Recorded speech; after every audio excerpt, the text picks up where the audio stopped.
All right, we are back on the Andre Duke Show with Carter Smith. How is everybody doing?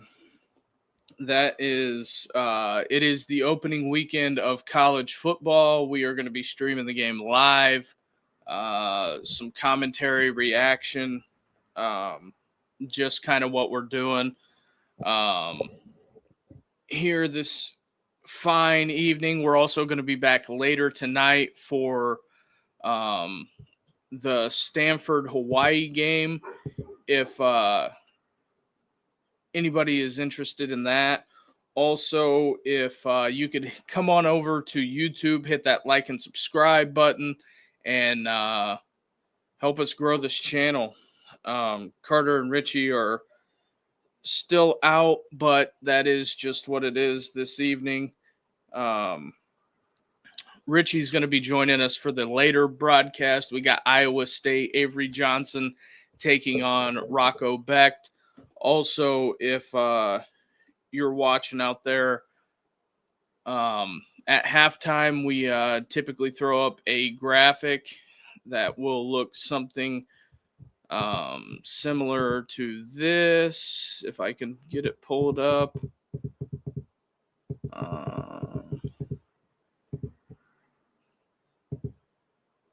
This right here, that is what you'll be seeing at halftime. So strap in. It is the first game of the year. It's going to be, I think this is going to be a doozy on top of already what we've had.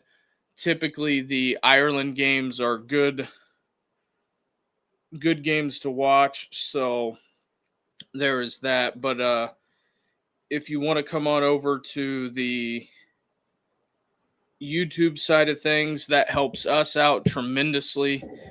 It helps us grow the channel, and by hitting that like and subscribe button. So that is kind of where we are at today.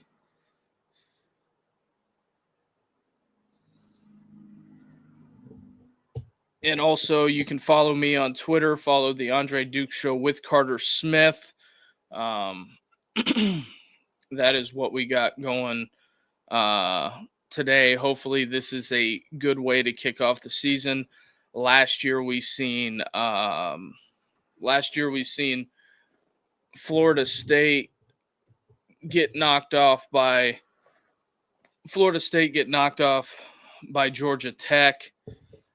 Just one of the simple things in college football. So that is where we're at. So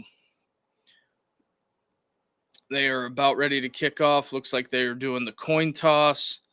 That's pretty much where we're at. I think maybe in the halftime we might do a TikTok live, but if you have questions and answers, that's kind of where we're at. But yeah, for the most part, college football is back. ESPN is about 7 minutes overdue here. It looks like it is a packed house. They gave out K-State flags and everything to the sort. So the Iowa State folks are out there. They are throwing it out there. I'm assuming they're talking about the extra cleats because everybody plays on turf now. So that is where we're at. But if you want to hit that like and subscribe button, if you like college football, hit that like and subscribe. That helps us out a ton. We're going to be in it for the long haul today. Was going to look into getting the Pac-12 network, but I just kind of thought, nah, whatever. We will be doing just the night game. I might fire it up a little early. If I can get the double box in there for the KU, if YouTube TV allows the triple box, I might do that. I might throw the rest of the other games up. So, if everybody is in on that, if you like this stream, hit that like and subscribe. But first kickoff of the game is a touchback. So that is where we're at.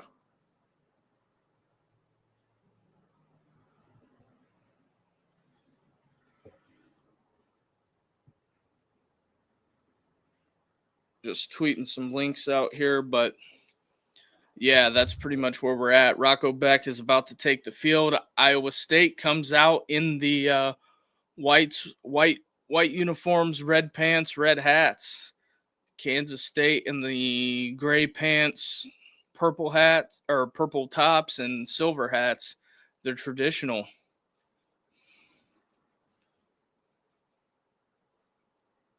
With it being raining, number 11, because it looks like it's gross over there.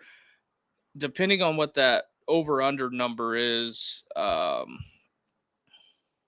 it's at 51 points. I would lean under, and I like Iowa State to win outright in this. So that is pretty much where we're at the moment.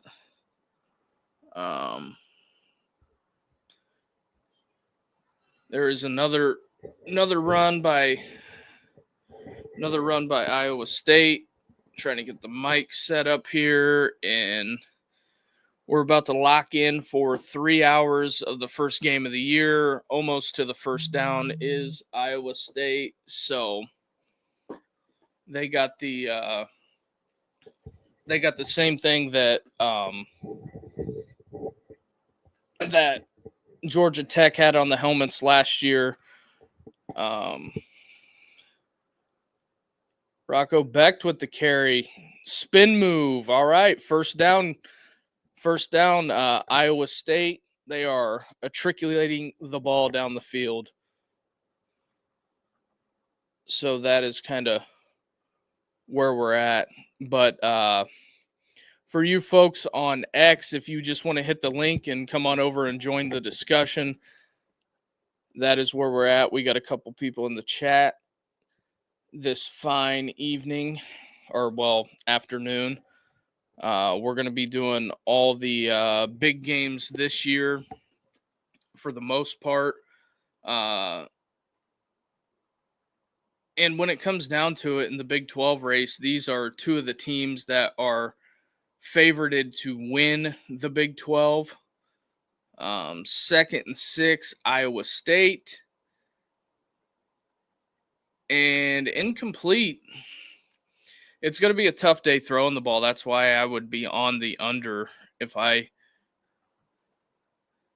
but I think Iowa State wins this game. Ball looks slick, hit him right in the hands, had a second opportunity at it. Just couldn't cash it in, but for the most part, they even brought the bands over there. That field looks 8 up. I'll be shocked if this gets over 50. And Rocco Beck sacked on 3rd down. So 4th down, K-State forces the punt. Who knows with Matt Campbell. K-State forcing the punt here, waiting on they're showing the replay for the most part. So that's pretty much where we're at. But yeah, for all you folks on the X machine, come on over to YouTube and hit the like and subscribe. Muff punt. Iowa State recovers in the red zone. Iowa State, that is a big turnover right there. That is a big turnover. Kansas State shooting themselves in the foot right off the rip. So Iowa State back in business. That is pretty much where we're at here. They're back in business. He just right through the hands. That ball is slick because it was raining in pregame over there. So I just think that where we're at is they've got it. So I don't know. Maybe I flip a light on. All right. Get a little light in here. Let there be light. Second and goal, they had a run that was kind of stuffed. Kansas State looks big in the trenches. Kind of shocked. Rocco Beck flipping up the armband. This is a game plan play. Looks like going to be some type of crossing formation. And Rocco Beck sacked again. Kansas State defenses showed up to play today. That is their second sack on the second drive. Guy just comes right off the edge, beats the tackle, bang, sack. So we gotta see if Iowa State can generate some points on this drive. A touchdown would be great. You stole the possession.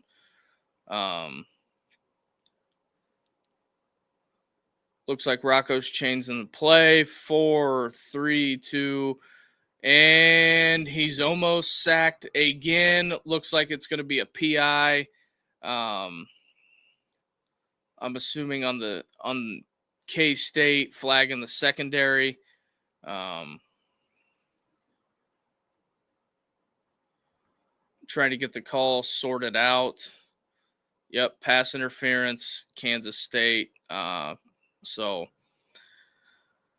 Kansas State doing themselves no favors here on the opening drive. It is raining in Dublin right now. It is not a torrential downpour, but it is raining heavier than most. The field is not looking waterlogged, but it looks like it is taking on some water. Inside handoff, and he's stuffed. But with the penalty, that moves it to second and goal for Iowa State. So yeah, that's kind of where we're at. But all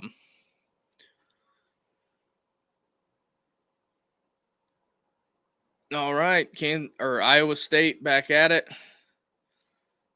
Looks like they're changing the play again, probably flipping the run. Oh no, a toss. Ball on the ground. K-State ball. So Kansas State gets it right back. Iowa State shoots themselves in the foot. The rain is coming down. I think we're in for it. This is going to be an interesting one. He went to throw him looked like a toss sweep and right through the old hands. So first TV timeout, 14 minutes in. If you're watching out there on the YouTube, hit that like and subscribe button. Help us grow this thing. Richie will be with us this evening. Carter is still out. He'll be returning shortly. I find that an interesting play call. I don't know why you wouldn't have ran the tush push or a QB sneak there. I find that very puzzling, to be honest.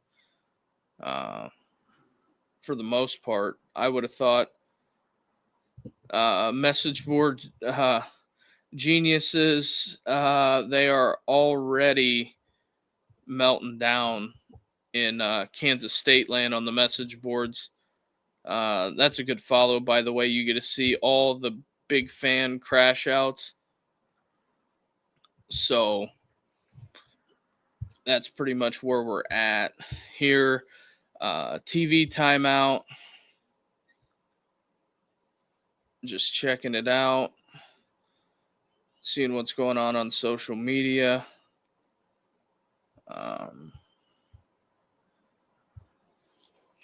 But yeah, that's pretty much where we're at. Cheez-Its got to get theirs money's worth. So that's about it. And that is Franco in the background. Somebody drove by on a motorcycle, I'm assuming.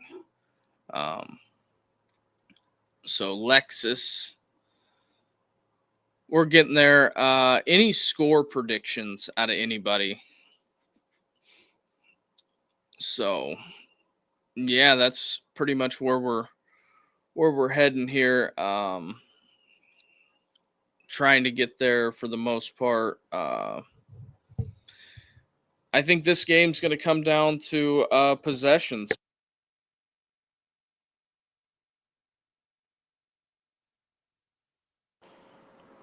But yeah, that's pretty much where we're at.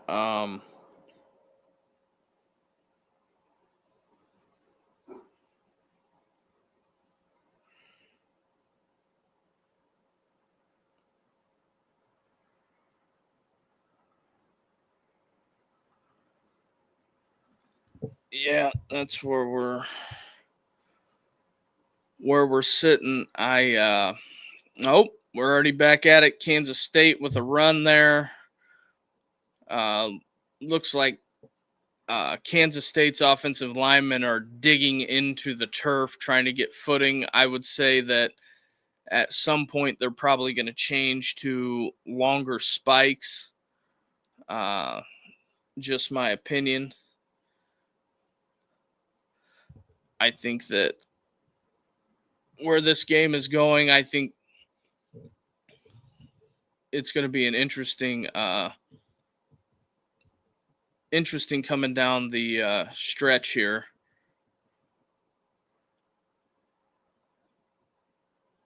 Just checking on some things.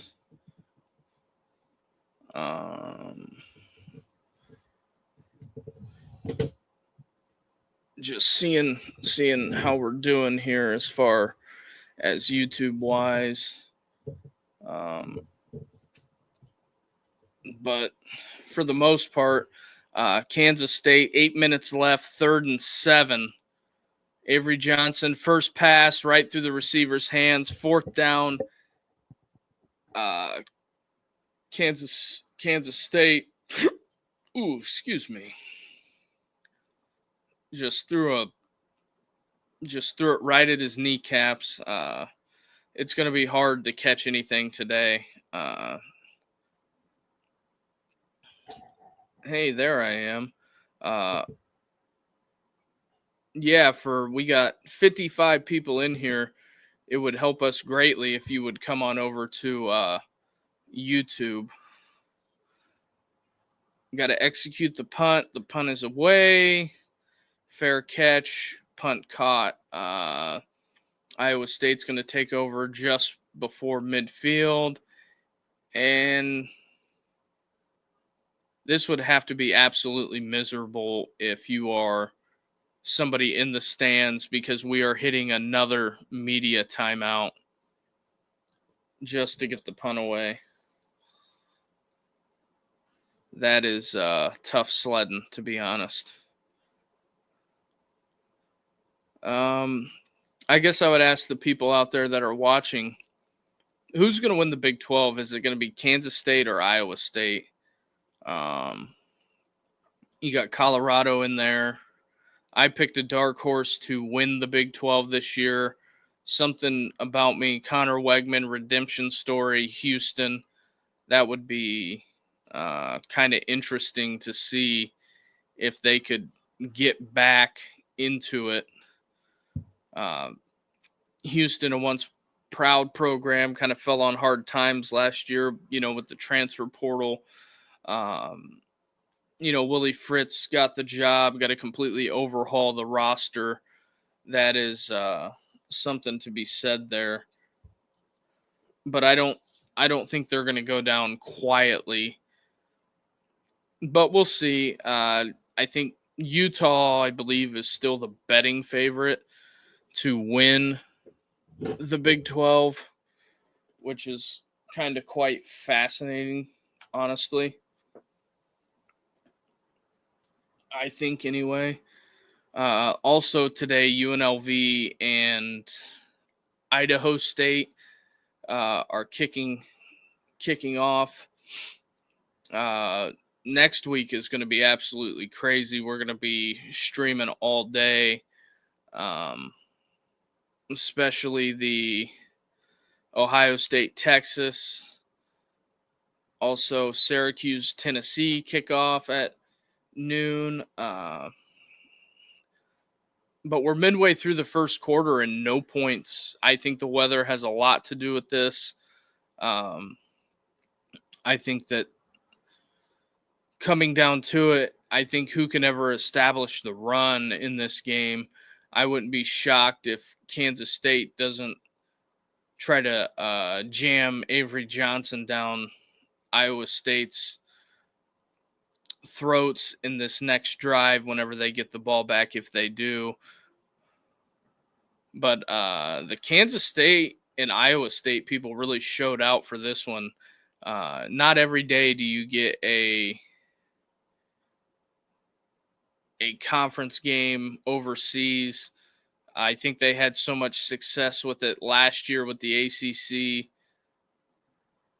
I think Northwestern's in the Ireland game next year. I think it's Northwestern and somebody. I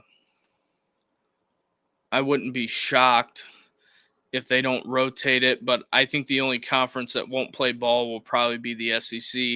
Iowa State with a hard run there. That was a hard 1 yard to get.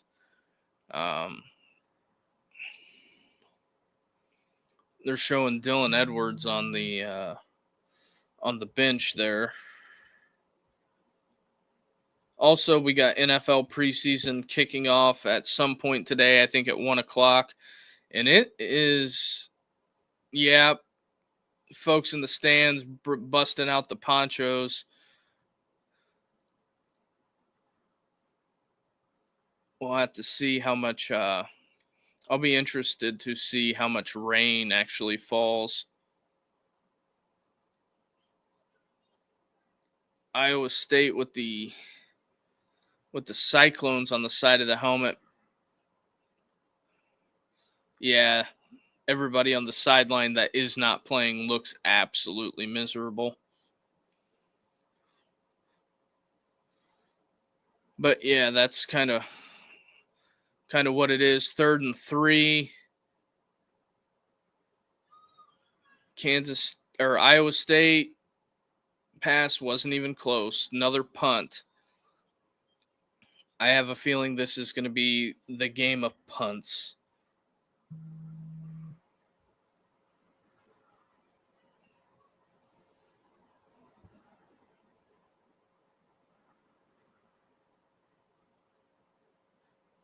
Pete Nakos just tweeted that Kansas State running back Dylan Edwards had his left ankle taped and is working on it with the training staff per broadcast.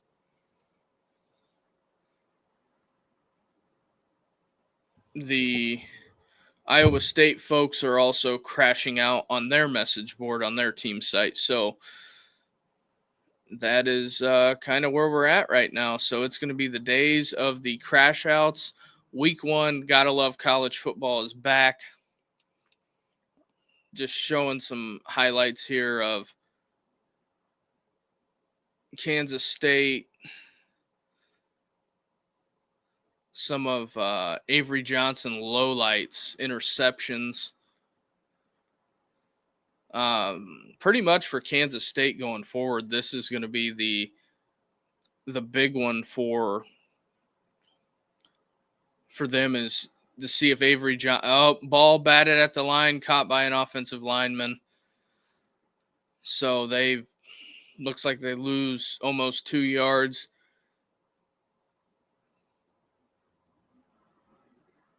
Yeah, that looked like a shot put coming out of Avery's hands.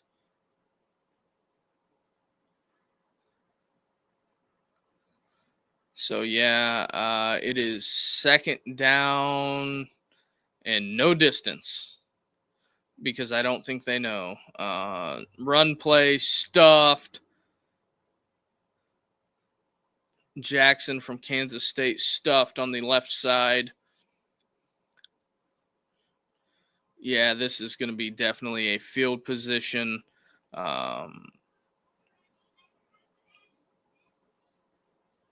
Field position, whoever flinches first. 3rd and 13 coming up for Kansas State. Yeah, they're showing the overhead view. It is raining. Iowa State with 3 down linemen. Kansas State elects to hand it off, and 4th down, another punt. Got to execute the punt.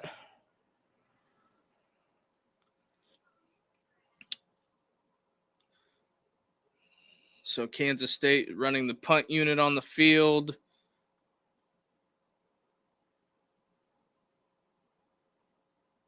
With about 5:30 left in the first quarter.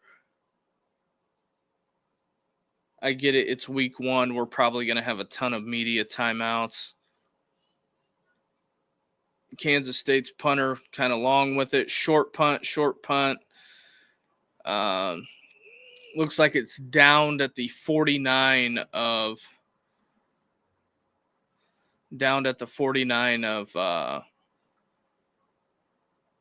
Kansas State. So, yep, media timeout. ESPN is going to tell you the doubleheader on ESPN next week is Alabama, Florida State. We got also Clemson, LSU. So it's going to be a big one going forward next weekend. This is just the mild preview. I'm surprised. I'll be interested to see what the TV numbers are for this game going forward. But about 30 minutes in, almost 30 minutes into the stream, if you're watching on Twitter, come on over to YouTube and hit that like and subscribe button and help us grow this thing. We got about 57 people in here watching live, so appreciate everybody. And they are doing the whole Travel Ireland commercial. Yay. Don't know how many people are booking to go to Ireland, but kind of a tough day to sell that one with a torrential downpour, in my opinion, but that's kind of where we're at. So, oh yeah, good old vitamins. That is what we're selling now. So yeah, I wonder what the over-under is on what they've got it at. So at the time of kick, before the kickoff, the betting line was the over-under was at 51. It's dropped 11 points and not even a quarter. So if that tells you anything about how Vegas feels about this. So that's kind of where we're at. So I think it's going to be hard for both teams to get out of the 20s, just based upon the offensive execution that you've seen so far, and also it being week 1. The defenses are probably still ahead of the offenses, and Vegas has got to correct the line. But I still think Iowa State wins it outright.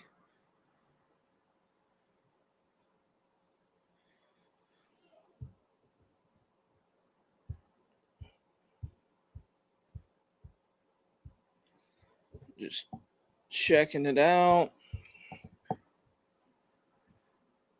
I'm sure there's going to be some more crash outs on the message boards going forward.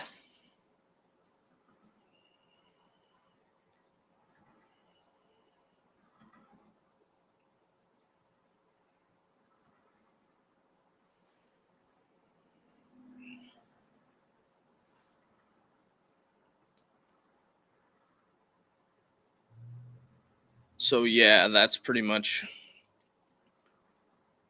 where we're at. Iowa State with the ball, run play, didn't get much there.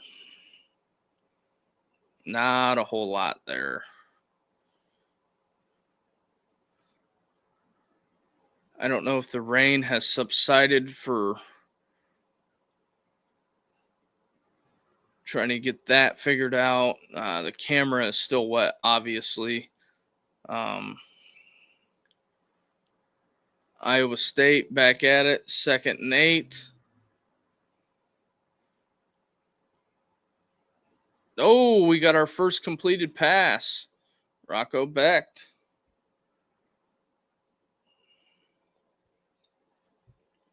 So Dylan Edwards heading to the locker room per Pete Nakos.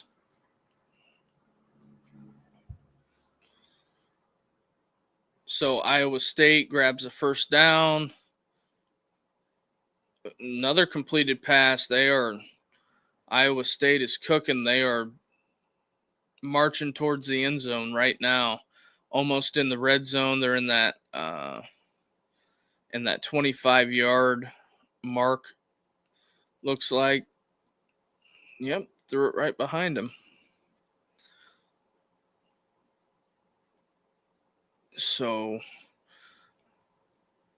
Iowa State with the Ireland flag on the front of their helmets for this one.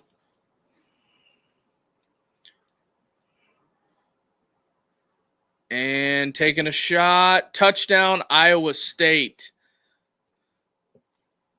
Iowa State, first touchdown of the college football season. Rocco Becht. And it just showed the fans. Everybody is going, they're in a frenzy, Bob.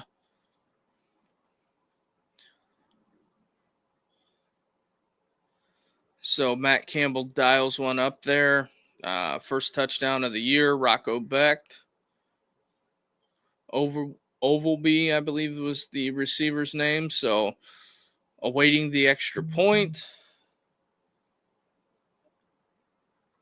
And it's good. So I would say after that, we're probably getting another media timeout. If I had to say, they're showing the replay of the touchdown.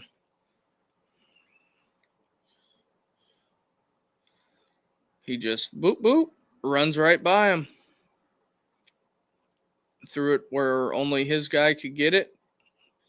Just ran by him. I think Iowa State might have the better athletes on the perimeter based on that.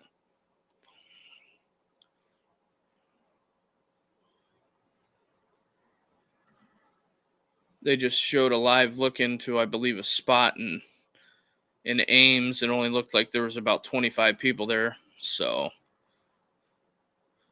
the drives are fumble, punt, touchdown for Iowa State, their last 3 drives. We'll have to see if the Fighting Cyclones can hold them here on defense.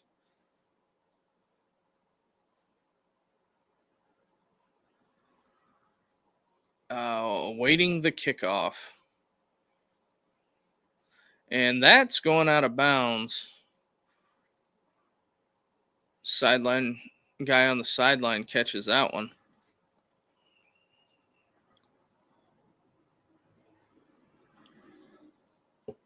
So, yeah, they're just showing highlights right now. There ain't really nothing going on in the game.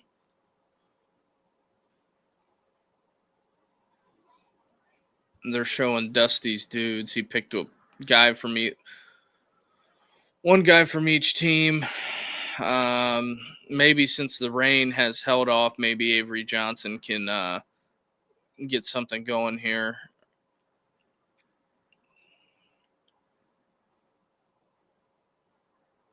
Avery Johnson goes in motion. Little wildcat.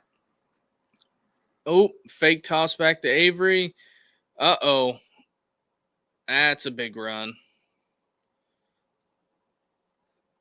Just ripped off a chunk of yards there on the fake toss back to Avery Johnson. He goes in motion. Receiver motions into the backfield. Takes the snap. All right. What do we have here? False start, Kansas State. Back them up 5. So we're looking at a 1st and 15 here. I'm sure everybody there is elated. The rain has stopped.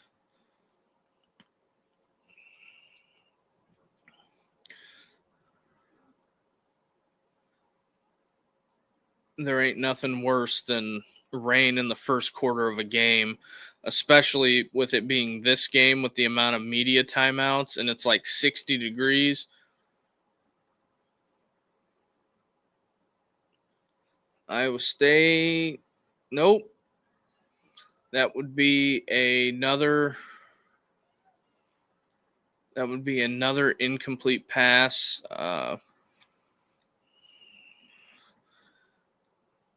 The ball is coming out weird out of Avery's hand. Everything seems to be behind everybody and low.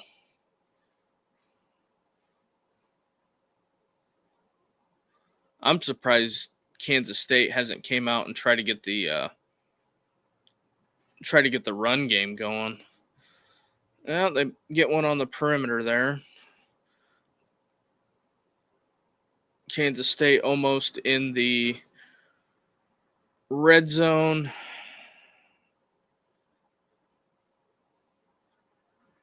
Two minutes left in the first quarter. 3rd and 5 coming up.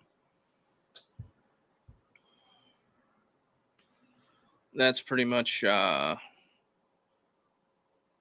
it's at. They got trash bags over the clipboards, writing on the sideline on the tablets or on the clipboards.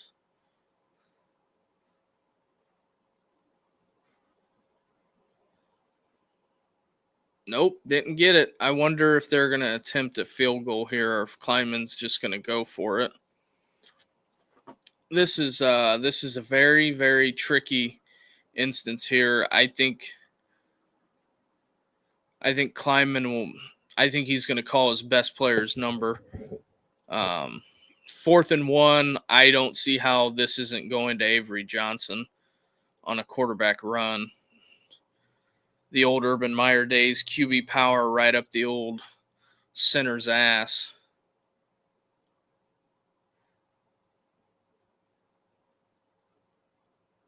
Who called timeout? Kansas State calling timeout to talk about it.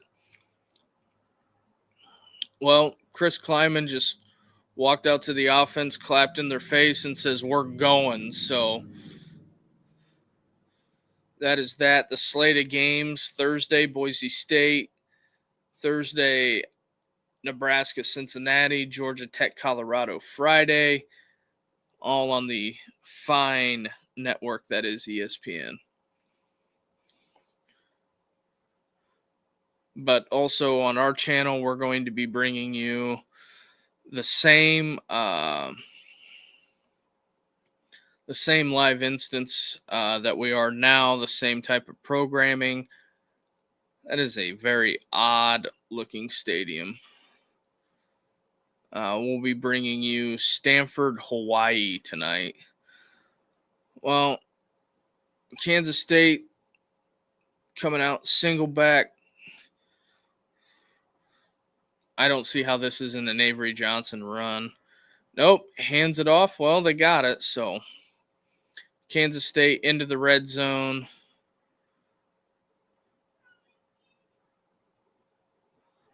Looked like the running back made a gesture. The referee went up to him, and it looked like he said, "Don't do that."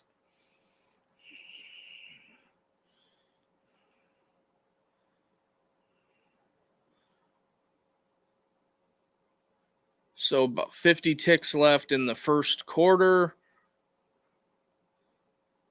Oh, fumble. Avery put her on the turf.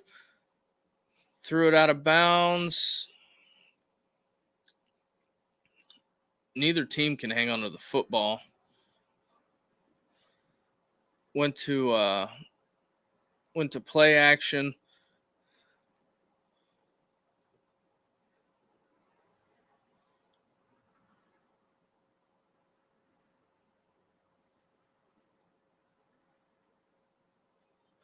Dave's here says, "What is this? See on my TV?" Yeah, I know. I mean, Avery Johnson just fell forward for like a 4-yard gain and slid about 10. That turf over there looks like an ice skating rink. I would say at halftime both teams are going to put longer spikes in. 3rd and 4, 15 seconds. That's going to be the end of the first quarter. So Iowa State up 7-0 into the first quarter.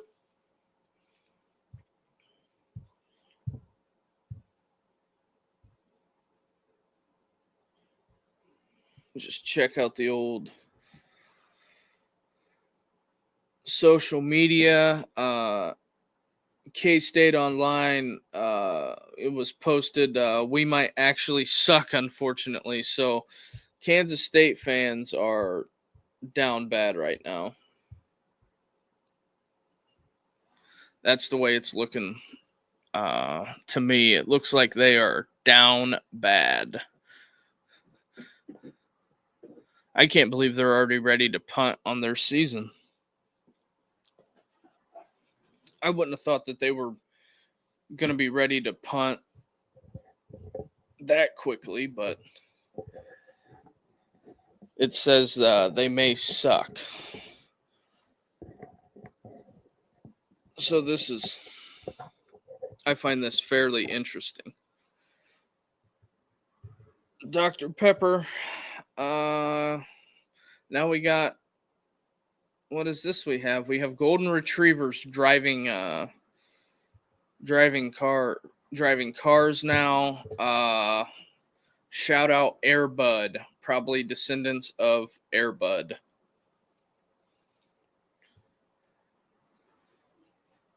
Subaru, way to get creative. Because everybody likes dogs.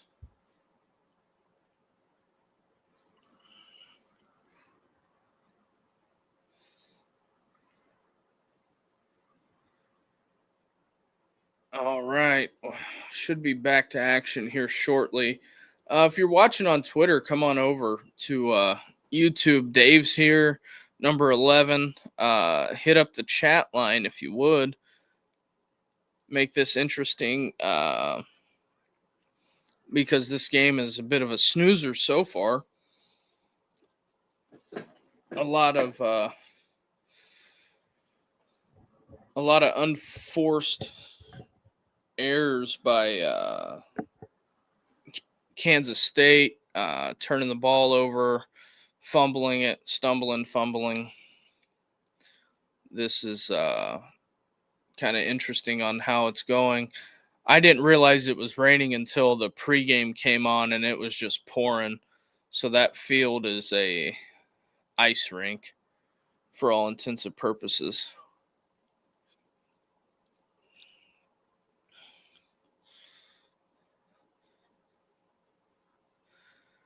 All right.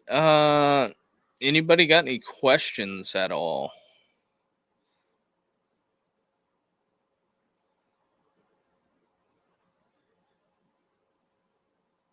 Yeah, that's I get it, Dave. It is a rough one. This is going to be a rough stream. I already prepared for it. That's why I punted on the UNLV Idaho State, and plus you gotta buy the Mountain West network, and I wasn't even going to attempt to do that. If I can't watch it on my TV, it's just better left alone. Little Geico action as we speak.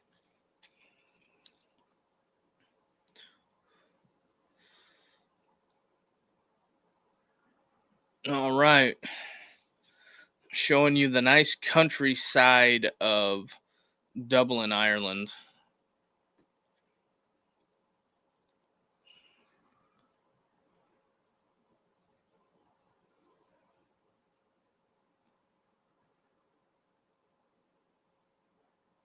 sideline interview with Matt Campbell, Stark County, Ohio. Shout out my boy Richie.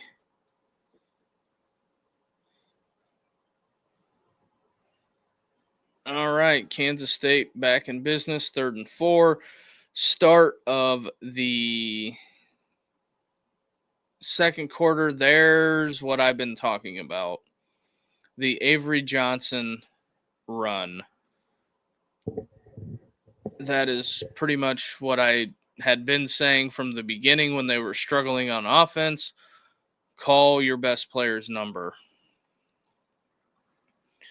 Because for a lot of people, I think that this is a conference game, and the way the Big 12 shook out last year, I mean, every conference game is, vitally important. I don't think I need to reemphasize to anybody that's watching. I mean, you wouldn't be watching if you didn't think it was important.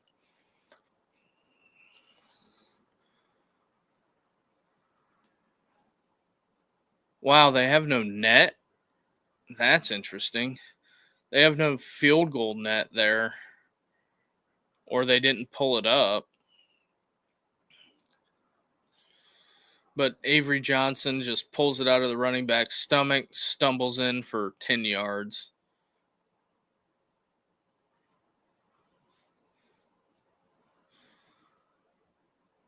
The folks in Manhattan, that bar is packed. The folks in Manhattan going wild.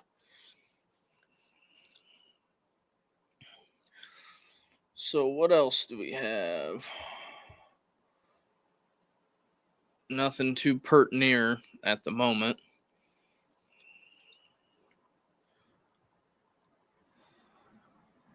A good old sideline shot of Kansas State.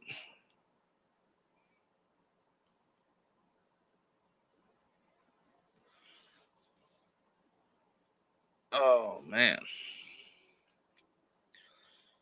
So they're awaiting the kickoff. Kansas State going to give it back to Iowa State. Iowa State thought they would jump out, but the Avery Johnson 10-yard touchdown scamper put her over the top. Fair catch on the old kickoff. I think we're going to come to a point in time in the football days to where we're not even going to have I don't think we're going to have kickoffs. I really don't.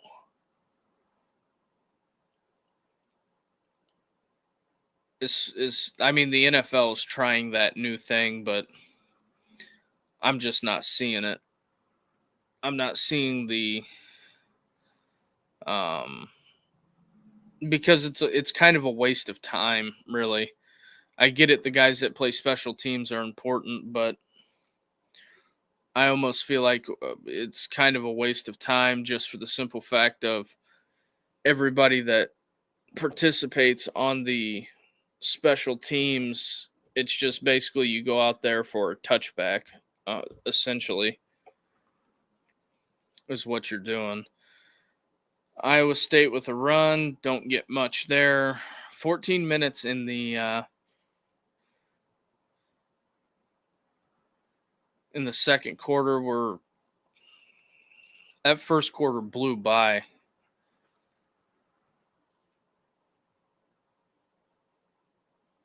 Ever since the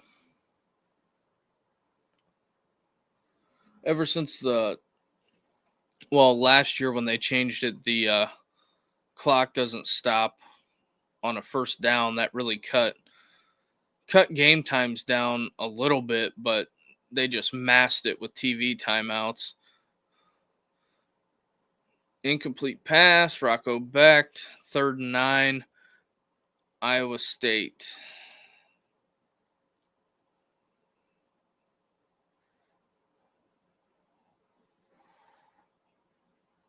Showing Rocco's parents, his father, Anthony Becht.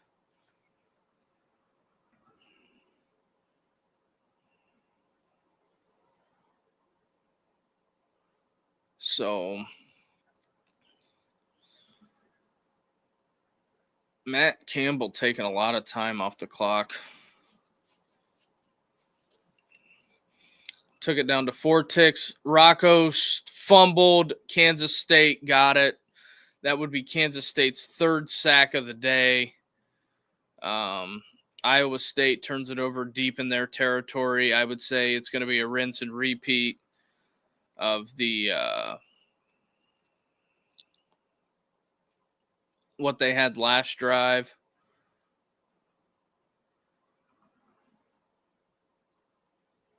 Just brought one more guy than they had blocking.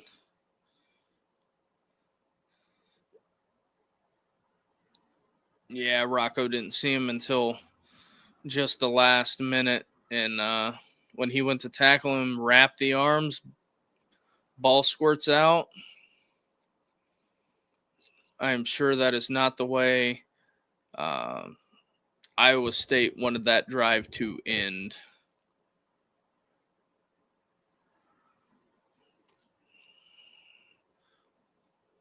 So they got it at the 16-yard line, and that's a negative play.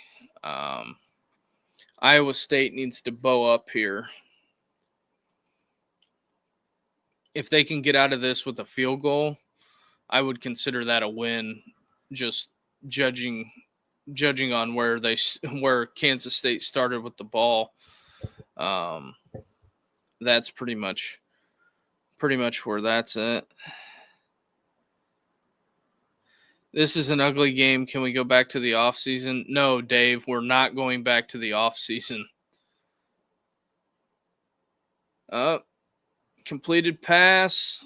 Looks like it's going to be another 3rd and 1. I'd call Avery Johnson's number here again.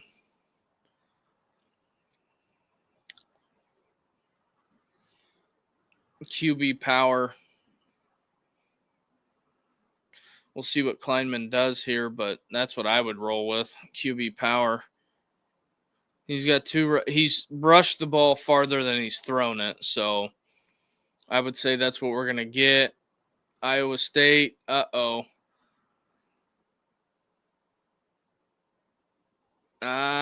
don't know if he got it. I don't know.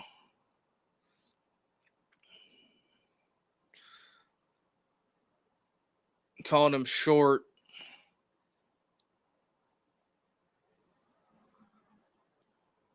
Looks like he's short by about 6 inches. If I'm Kleinman, I go for it. Yeah, they're going for it. I would say QB sneak here.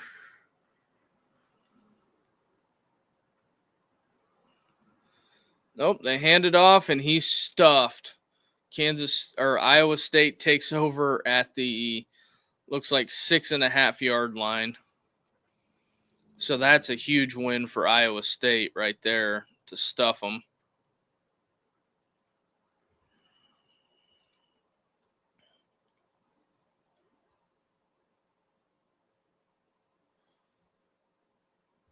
Just trying to be current on the news.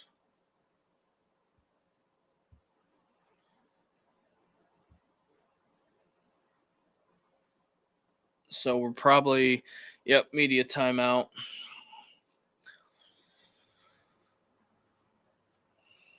A little Muppets action here. A little Miss Piggy, Kermit the Frog, animal. That's what I had on my bingo card. Not.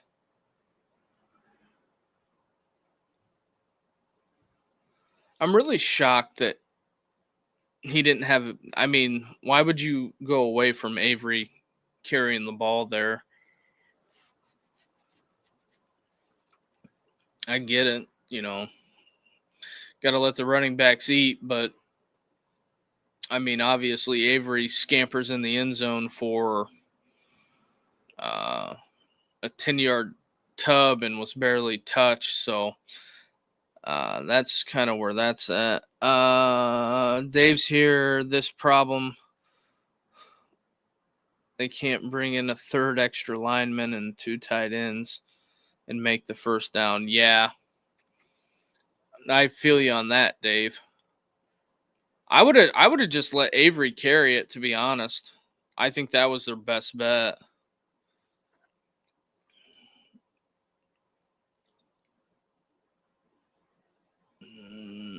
Marco's Pizza. Hot honey. Limited time only. Yeah, I would have kept Avery. I would have had Avery carry it.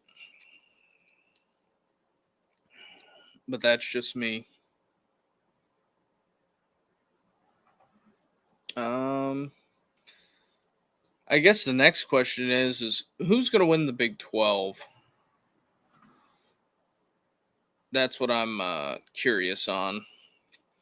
Because I think whoever wins this game, their trajectory is high to win the Big 12 because you're going into, I believe the Big 12 plays 3 non-cons. I did notice Tulane did not end up back on the schedule for Kansas State after that scare. But the thing is if you're a Power 5 team, I wouldn't want to go to Tulane. That's just my opinion because it's in the deep South, and like Ole Miss had a scare there. They ended up, I think that was a couple of years ago, but Tulane's coming to Vaught Hemingway this year. John Summerall being ex-Ole Miss coach, I would say it's going to be, if I'm an Ole Miss fan, I think I strap up for that one. All right. Iowa State starting in the shadow of the goalpost.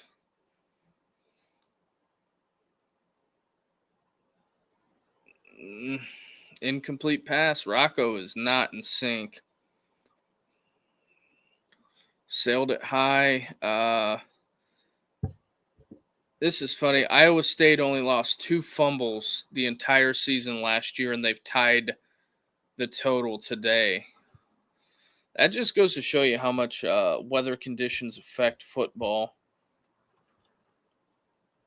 Point totals back up to 45.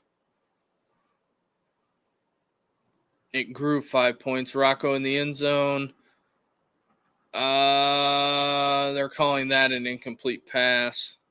He was juggling it. 3rd and 10. Matt Campbell's probably going to run it here. It was a tight window. Yeah, he never had it.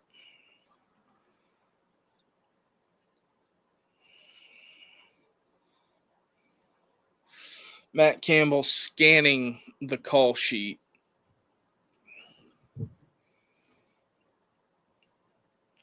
Maybe they'll catch Kansas State. Pass to the back out of the backfield. He only gets a couple. 4th down. Executing the. Gonna have to execute the punt. Yeah, I hear you on that, Dave. Yeah, you got to catch that. Although, the one thing I've noticed in this game, all the quarterbacks, and I don't know if it's because the field is that saturated that it's getting the ball that wet, but everything is behind them and it's behind them and low.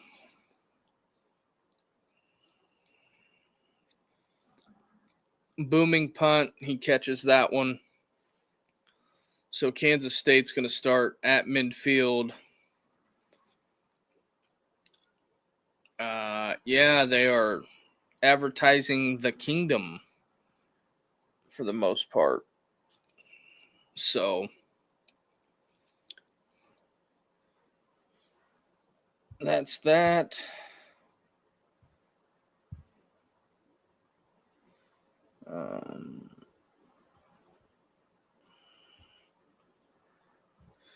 But I guess I'll take the time. If you like this content, hit the like and subscribe button and help us grow this channel. Avery Johnson with it, throwing a bubble screen, and that is snuffed out. I'm going to go and see what the latest news is in college football. Terrible news coming out of South Carolina. Their defensive line coach was in a really bad car accident. Hopefully, everybody's okay down there. Kansas State with a run. Iowa State is just swarming on defense. They are really bowing up here, giving their offense a chance. If Iowa State forces a punt here, that's a pretty big win for them again. It's just going to depend upon the punt, on how much they flip the field. Kansas State looking at 3rd and 13.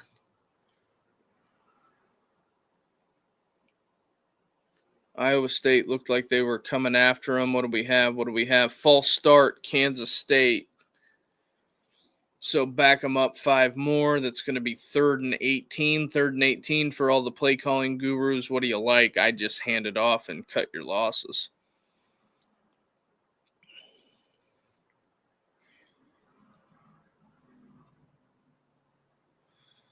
The officials are huddling right now.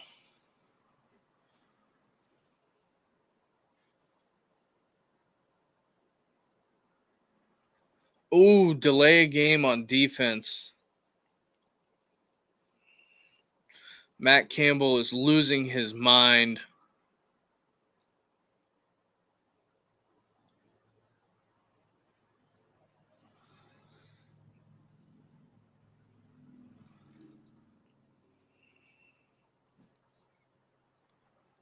He is saying that is dog excrement, if I am corrective. So it goes from 3rd and 13 to 3rd and 8 now. And that's a first down. He's still rumbling and stumbling. That was a huge call there. That was a really big call that just gave Iowa State a back-breaking blow. Matt Campbell tried to call timeout. Didn't get it. Matt Campbell is hot on the sideline right now. They're not going to Brian Kelly him, but he is not happy. I guess that's a live ball. He made something out of nothing. It was a swing pass. I guess it was behind the line of scrimmage, and they called it a live ball. It is 2nd and 11.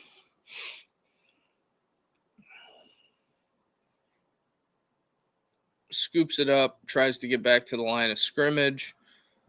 Rice, the running back out of off of Kansas State. That play had more to do with Matt Campbell throwing a fit than keeping his dudes out of place. Yeah, there's another fumble. Another fumble. Iowa State gets bailed out again by the turnover again.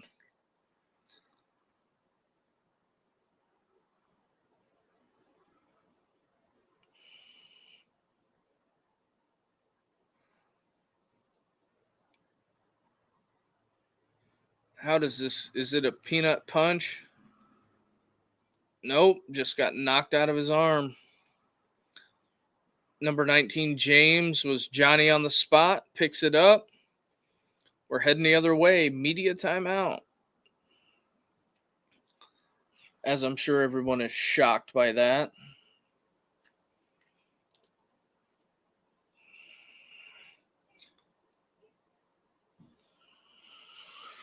So that is where we're at.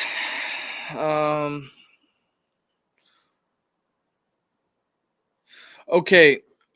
All right, Dave. It was pouring in pregame. I don't know how much you watched of the pregame show, but it was pouring over there.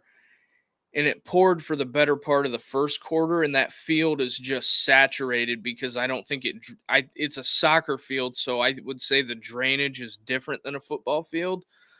But I'm assuming that grass is like a sponge, and every time the ball gets put down, it just absorbs that water that's standing underneath the grass. And the reason why I say that is because when Avery Johnson goes to throw it, it looks like he's shot putting it, like he doesn't have a good grip on it. So I get it. It's the first game of the year. Nothing's going to be crisp, but it's just that's just kind of what it is.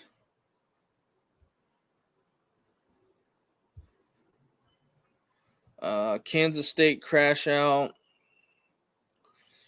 They are killing Chris Kleinman on the message board as we speak. So there is that. But Dave, also we're going to do the Hawaii Stanford game. I think that's going to be an absolute barn burner.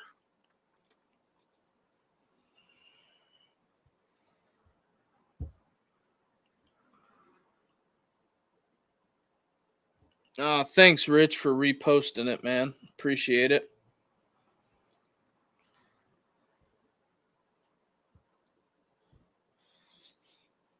So we are up to 63 people live. We're going to take a break at halftime, but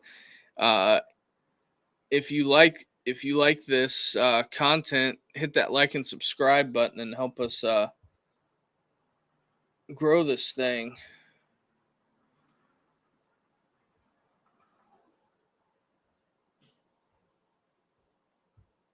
That's what we're trying to do. We're up to 64 people in here live. Appreciate everybody watching. Dave's here says I want to watch UNLV, but I don't want to pay to watch it. I totally agree with you on that. I'm not gonna pay to watch that either, even though it's Dan Mullen's debut. Fun fact: I was looking at Dan Mullen's staff. I didn't realize that Paul Gunther is going to be his defensive coordinator. Another pass ricochets off the chest plate. I'm almost to the point to where I think that might be time to take the gloves off, fellas. I don't know, get some more towels, get something, but that ball is slick. 8 minutes left in the first half here of college football. Iowa State was that's a positive run, and they riding him into the bench, pushing and shoving going on.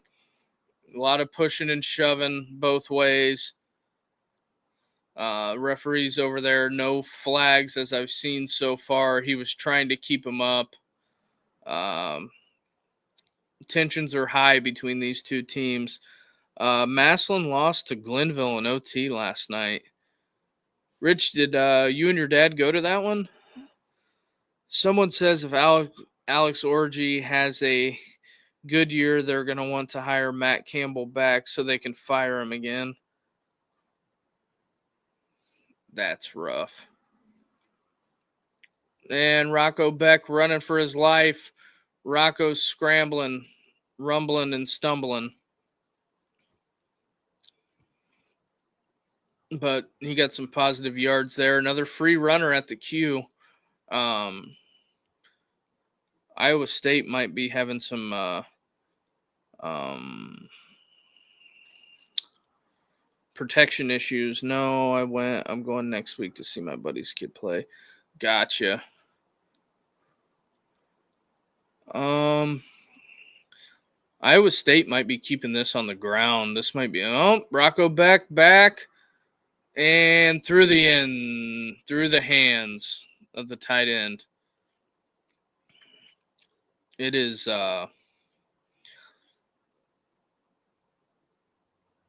not this offense on both sides. They are just on the struggle bus trying to throw it.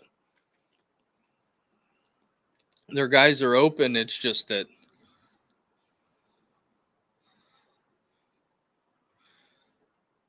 did he get there? I think he's short. 3rd and 2. I think he's short. Iowa State pointing first down. Kansas State holding up the fist. They're going to spot it. Fourth down. The white hat signals fourth down. What are you going to do, Matt Campbell? What are you going to do?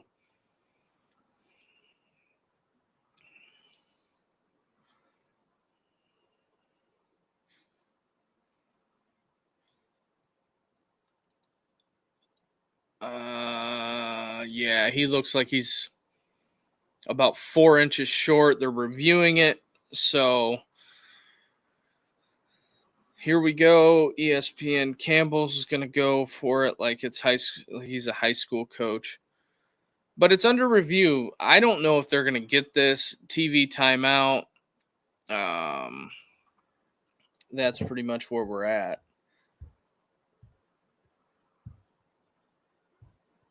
Moving forward, like I said, we got the Stanford Hawaii stream from The Rock coming up tonight. I think that'll be an interesting game. Hawaii being favored. I would have never thought of that in my wildest dreams. Meltdowns. Here we go. Message board genius. 8-4 job security at Kansas State. Typical Klieman have the chance to grab the bull by the horns instead. Yeah, I can't repeat that on air. That is wild.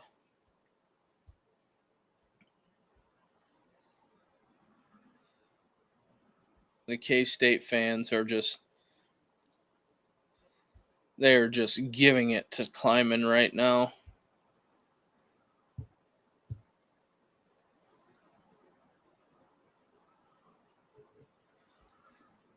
Yeah, that's about where we're at. So, yeah, we're going to take a break at halftime. See how many of you stick around for that.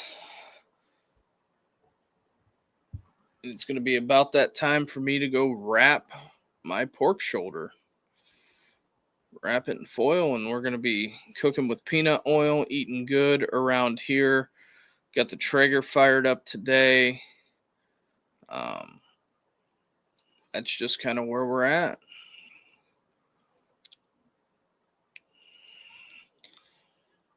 I don't know. I don't think they're gonna win this review. But I'm not sure if the review came from the booth or not. But if I was a betting man, I would say I think he was short. But we'll see. But like other things, they're showing the replay, but I don't think there's definitive evidence that shows him past the line to gain. I think he's short. And it is 4th and 1. So Iowa State coming out. They fan out. Rocco Beck, QB power, he got it.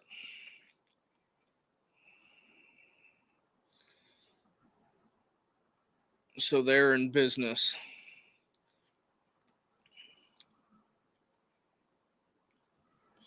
Another first down, Iowa State. Handoff. Stuffed.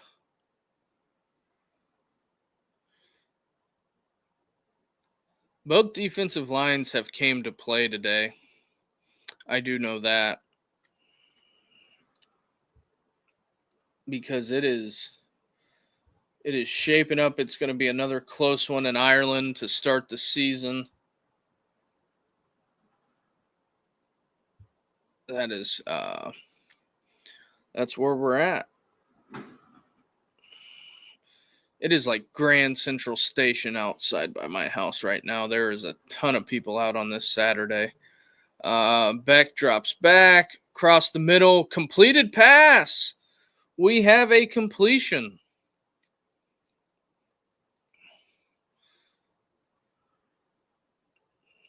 And they're replaying it. Protection looked good. Another tight end completion. Handoff doesn't get much there. They're driving him backwards. So, yeah, that is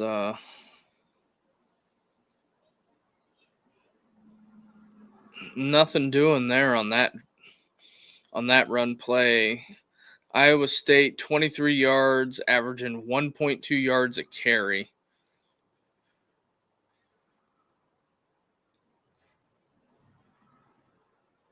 And Rocco out of the pocket, receiver falls down. Iowa State is just on the struggle bus, but Kansas State is too.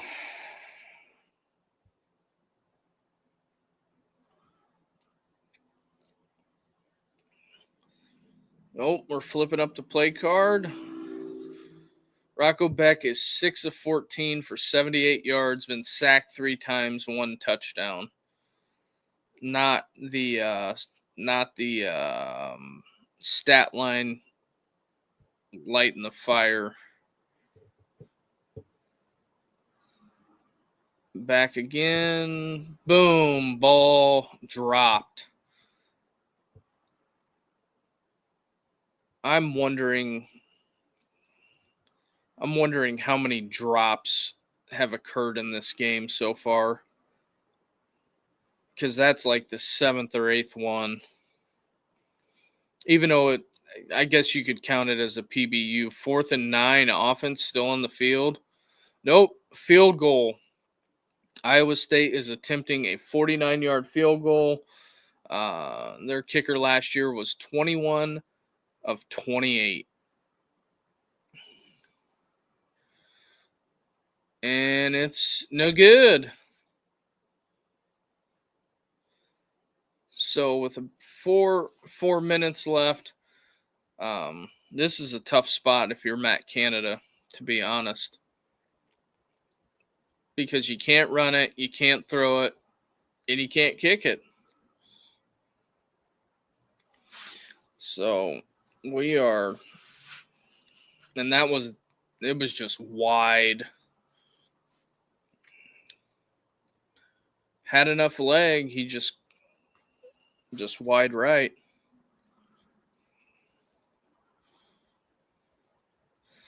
Hopefully that does not come back to rear its ugly head again.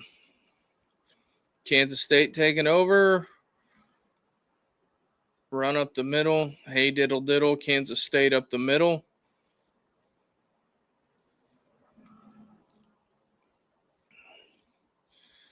I just can't believe that Kleinman hasn't got the Avery Johnson run game going. I mean, I sound like a broken record talking about it, but it's been their most effective play.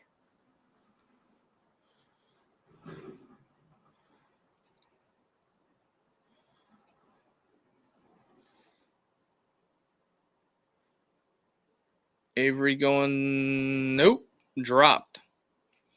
Oh, a play card that could have seen. Right. I hear you on that, Dave. But that ball just looks wonky coming out of Avery's hand.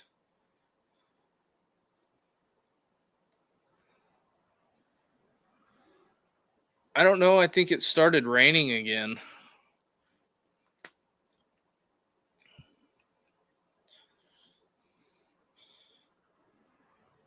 Iowa State dancing around at the bottom of the screen in the defensive backfield. Completed pass.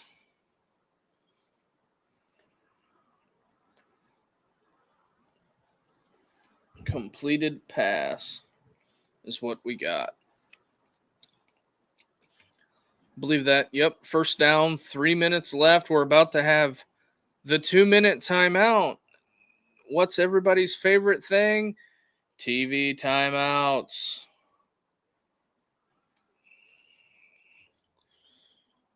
Another handoff. I think I see what Kleinman's trying to do here. He's trying to make this the last possession of the half.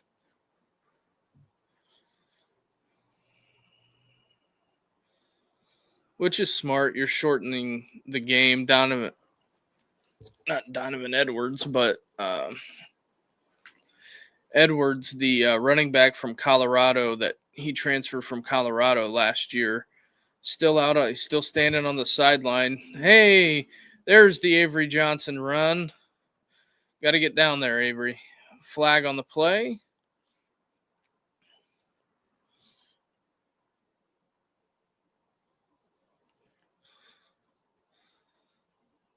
There is a lot of pushing and shoving going on between these two teams. Don't know.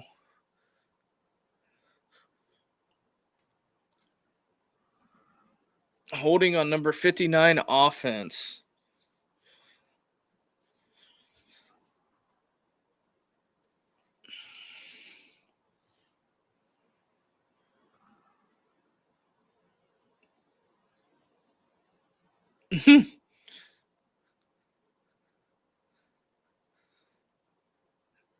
The nose tackle that fell over has a 34-inch vertical and benches 450 pounds and squats 650 pounds. And the white hat seemingly pushed him over. So we are back to the 2-minute timeout. Yay. I'm sure everyone is excited about that. Media timeouts. I guess I'll take this opportunity to do a little self-promotion. If you're tuning in for the first time, hit that like and subscribe button and help us grow this thing. We've got some good traction today. Appreciate everybody tuning in, all 64 of you, this fine afternoon, the opening of college football.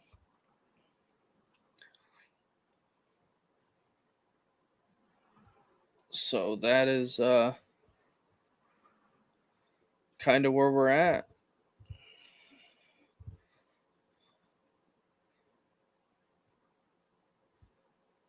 Just checking the overview of things.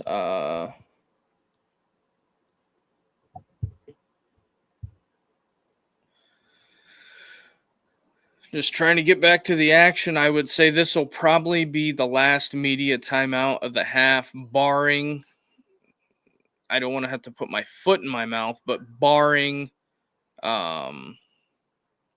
the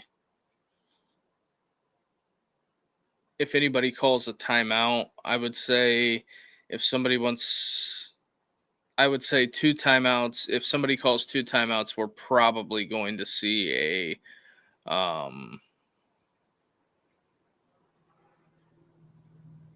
stoppage for a media timeout. They'll probably stuff one in there if they can. I guess I got to figure out the media timeout count for each half in college football. Well, seeing as how Richie isn't on the stream, see if there's a number, Rich, on the amount of media timeouts per half in college football. Don't worry, Rich. I know you're not doing anything like moving stuff.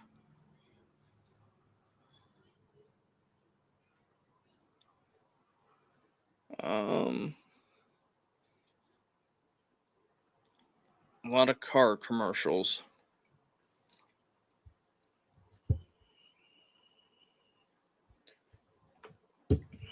But yeah, that is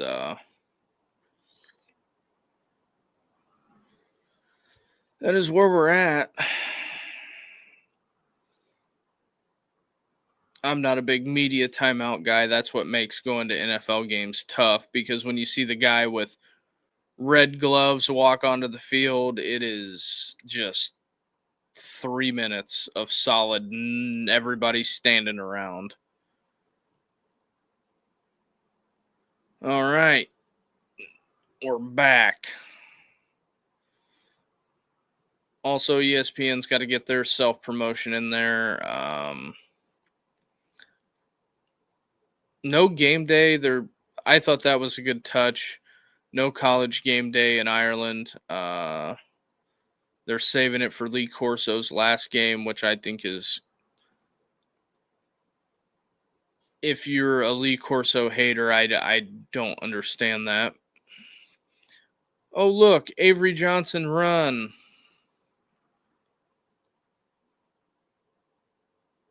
So it is now third and littering, and Iowa State calls timeout, trying to get the ball back.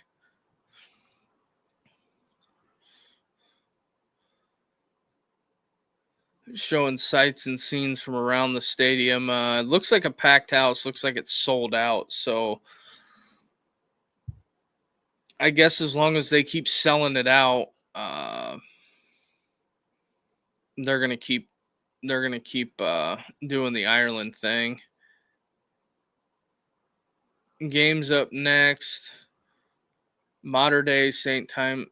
Oh, they got a high school game coming on at 3:30. Although it is Mater Day St. Thomas Aquinas.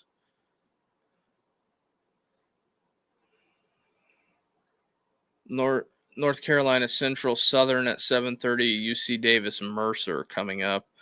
Yeah, so there's that. But yeah, we're gonna break for halftime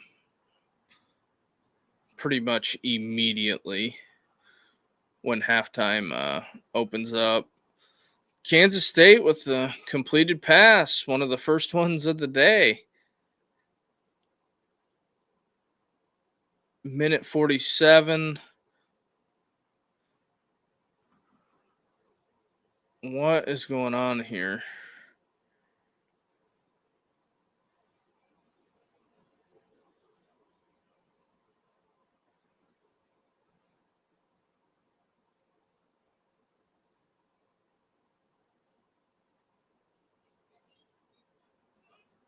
All right. Kleinman losing his mind now.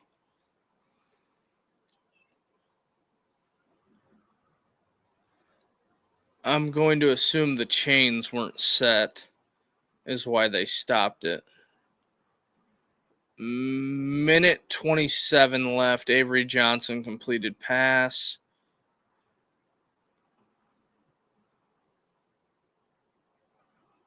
Another one. Another first down.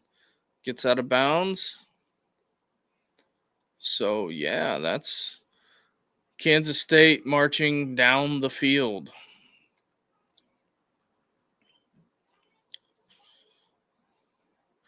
Avery Johnson, 4 or 5 for 33 yards. Buzz's girlfriend, woof.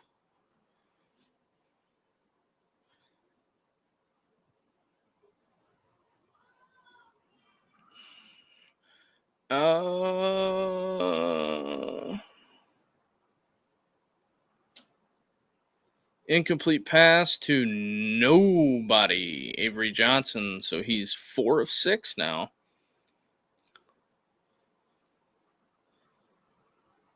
He had all kinds of pressure on top of him.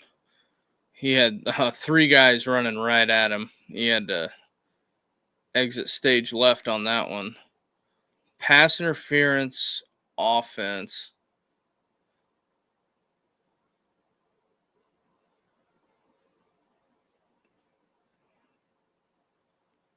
So that's going to back him up, I believe, 10 yards.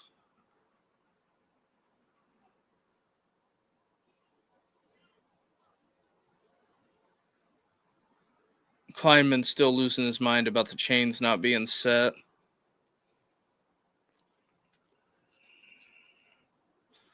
Kansas State, nobody happy on that end of it about that call. So it's now 2nd and 22.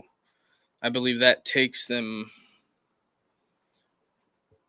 I'm trying to see what the ball is marked at, because all they keep showing is tight shots of Avery Johnson. because he was displeased. They're just over midfield. They're almost to the Iowa State 40. So if Iowa State bows up here and keeps it scoreless, I think the defense for Iowa State has been playing their ass off. That's Shaq couldn't even caught that one.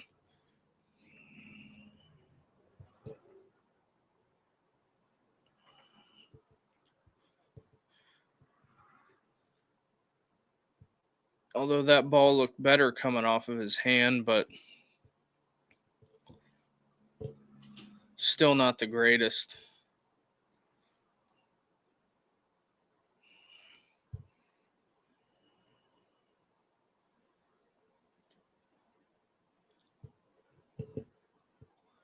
All right, 54 seconds, 3rd and 22. Bubble screen, and he is downed. 4th down. Iowa State not electing to use a timeout.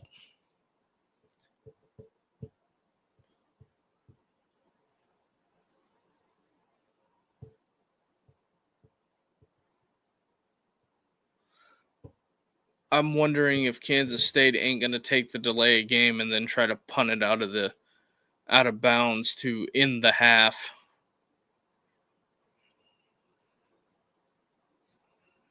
Kansas State gets the ball after the half.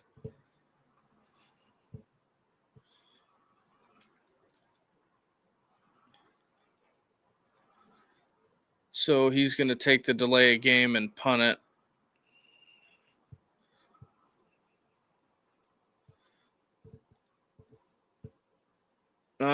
Little League World Series. Nevada versus Connecticut USA Championship tonight. Or at 3:30, and then as ESPN likes to do is put their championships on Monday night, which is just wild. In my opinion, college football should be over New Year's Day at the Rose Bowl. Just make it New Year's Day at the Rose Bowl, and all things will be forgiven and forgotten, except on a Sunday. Fair catch, caught, 3 seconds left. I would say Iowa State's just going to come in and knee it.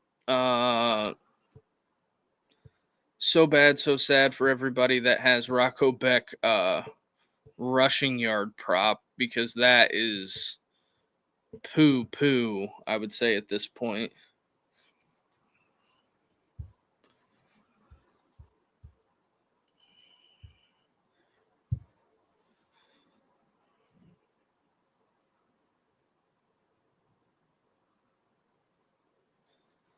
So, yep, we're getting a knee. That is halftime. We're going to throw the graphic up, and we will see you guys after the half. Hopefully, everything will see you guys back, but that is where we're going to be at.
All right, and we are back from halftime. The second half kickoff is just now getting underway.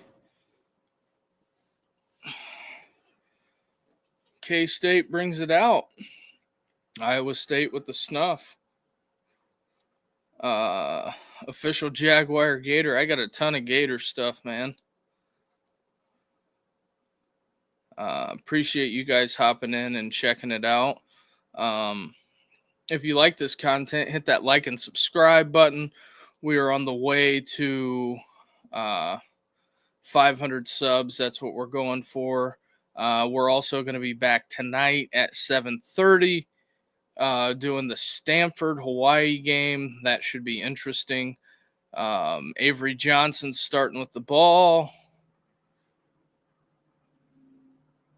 And it's incomplete.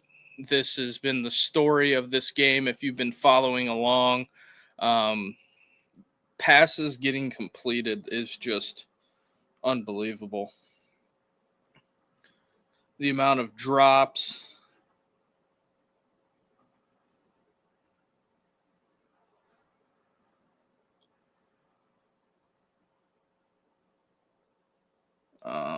That's kind of where we're at. Just checking out all the message board stuff about people killing K-State right now. Hey, Avery Johnson running the ball. Been their best play all day.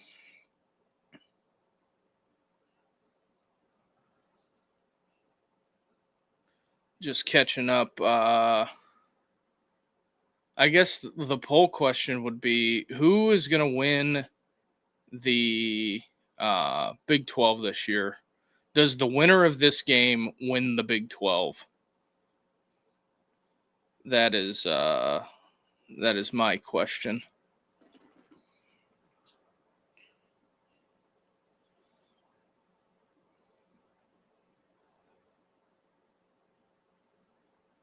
All right. Another completed pass, 3rd and 2.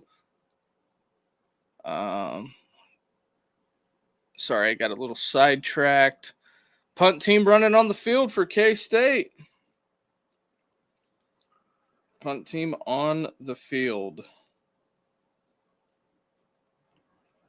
Gonna try to retweet the link.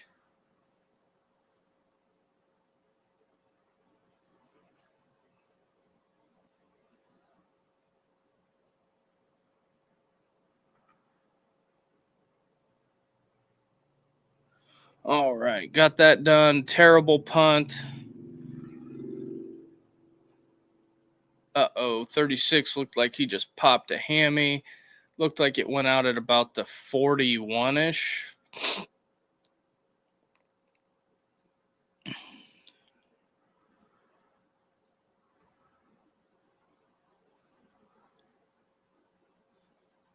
Glad to see some new people popping in. So yeah, it's been both offenses have been on the struggle bus the better part of this game. The ball hasn't looked good coming out of Rocco Beck's hands or Avery Johnson's. Just kind of a rough turn of events here. Beck drops back, airing it out. Bang, off the defender. I like Matt Campbell at least trying to take a shot there. That's the big thing. They're trying to open it up.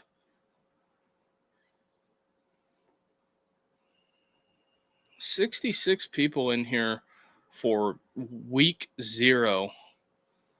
Now it's going to make me curious on what the Hawaii-Stanford game is going to do, because having a good turnout for this stream is going to be interesting. Rocco Beck running for his life, sacked again. I believe that's number 4 on the day, 3rd down. 44, I believe that's his 2nd sack of the day.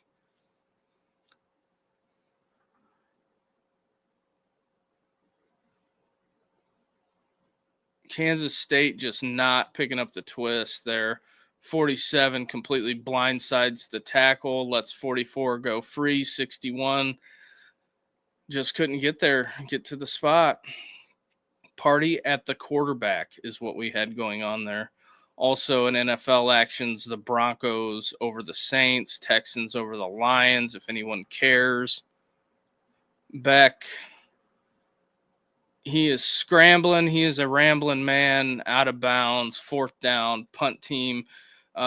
Sending the punt team on the field is just got to be nerve-wracking for both squads. We are at 12 minutes left in the third quarter. So,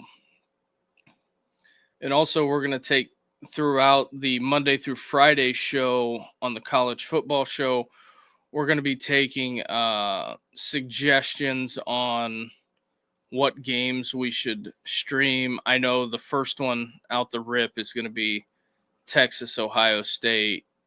I'm also on TV2 going to have Tennessee on there.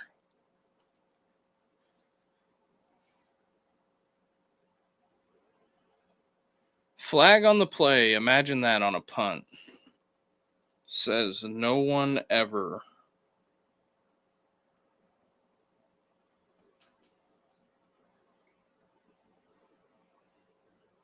Looks like we got thunderstorms rolling in this evening.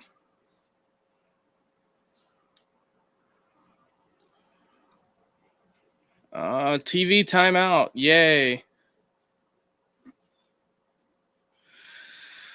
We're letting these guys back in the country after they're embarrassing us like this. Yeah, that's tough, Dave. I get it. It is not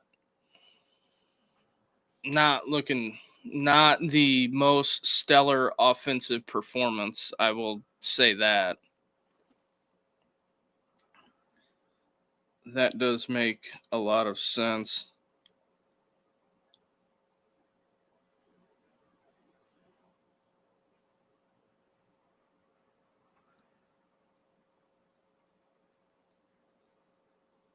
Huh.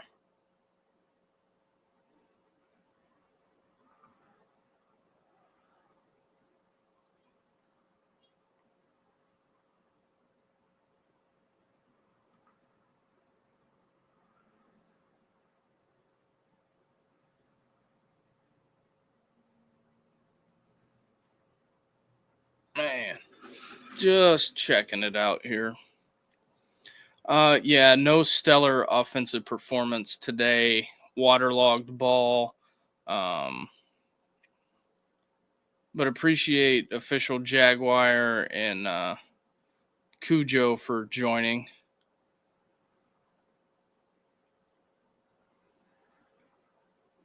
So appreciate that. Hopefully you guys hit the like and subscribe button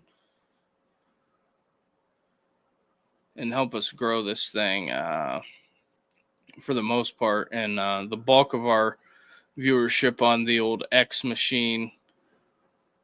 Appreciate you guys coming over from the X machine to YouTube to hit the like and subscribe button.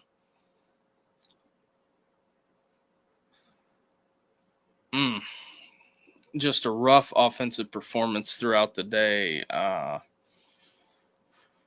I'm sure this one is going to look ugly on the coach's film. I would about guarantee that one. It is not going to be a pleasant one. Ooh, IHOP even diving in the ad campaign here.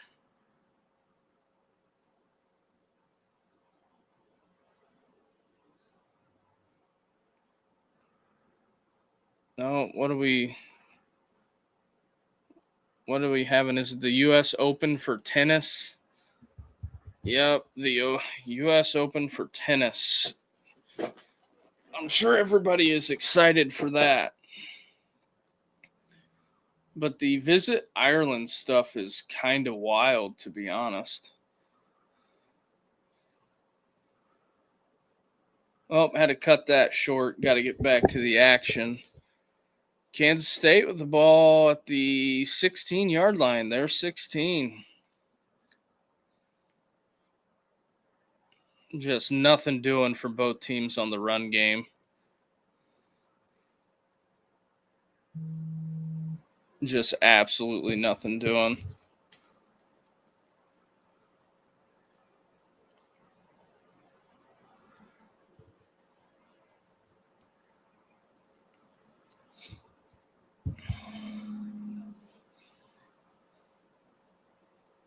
Just keeping an eye on that old pork shoulder. Oh, there's a big run. First down, Kansas State.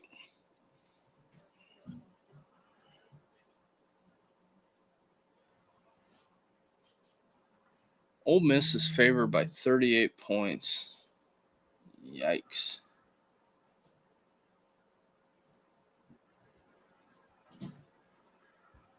$10 minutes left.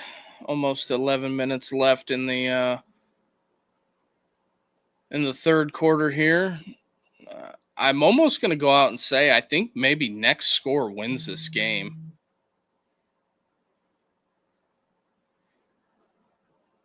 Avery with the completed pass. Another first down. It's going to be the little things on the execution on this.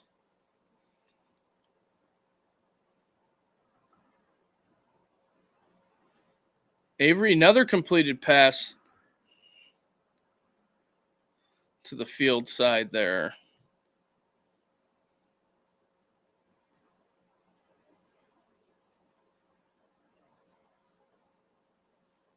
All right, Kansas State is moving the ball down the field. Back-to-back completed passes. Don't know if we've been able to say that all game. I don't think either one of these guys are going to break 200 yards. Well, 3 in a row. Kansas State is knocking them out. That is what we got rolling here.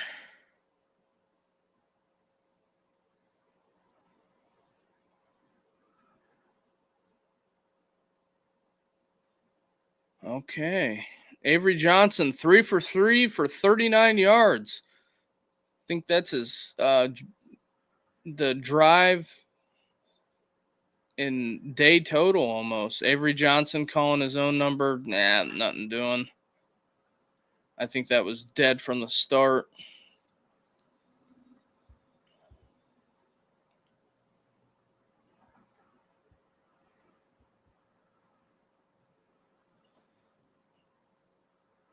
So we're sitting here with seven touchdowns apiece. End around, nope.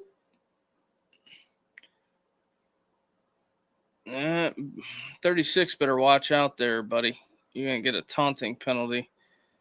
That would be Matt Canada would not be happy with you.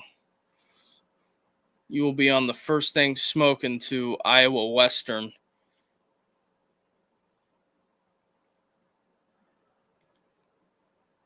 Third and 13, 8 minutes left.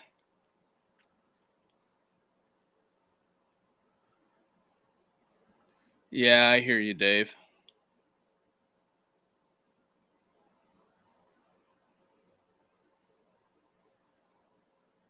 Nope. Lid come off. Hopefully he's not on special teams. Fourth down. Kansas State has got to punt it. Hey, Dave, I do have a question for you. Whenever we get the call-in show rolling, are you going to call in?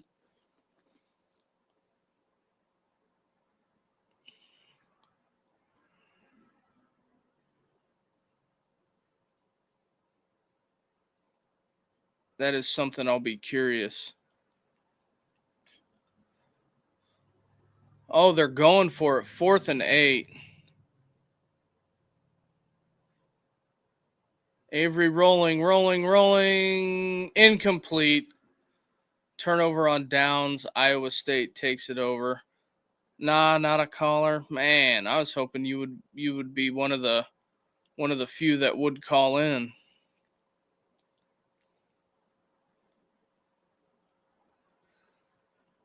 I get why Kleinman went for it, but the ball came off his hands a little bit better, just right through the hands.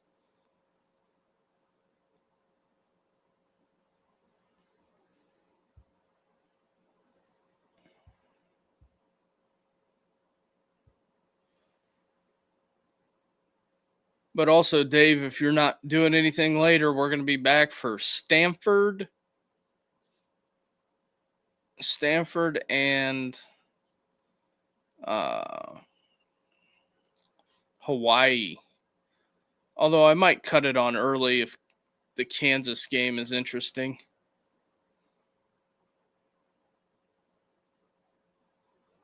It'd be nice if they would put all three of the late games in the Octo box or whatever, the multi box, so we can just stream it.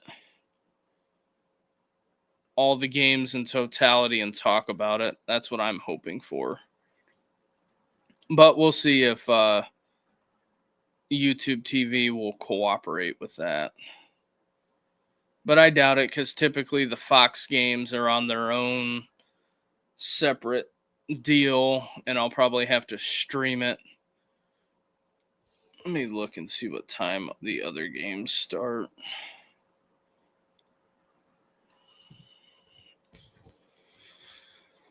Oh, get the other computer pulled up here.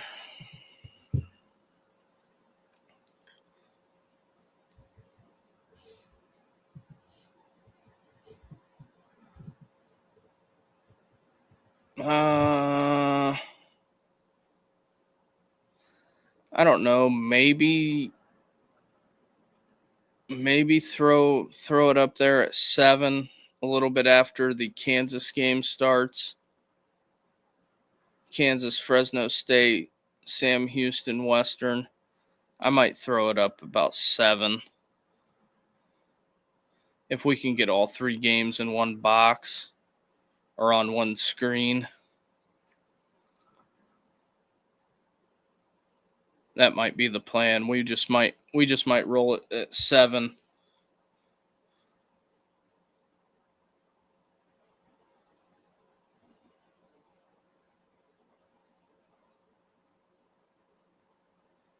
But if you're watching on Twitter and you want to catch the next watch party, hit the like and subscribe button and turn on the bell notifications, so you'll get a notification whenever we go live next.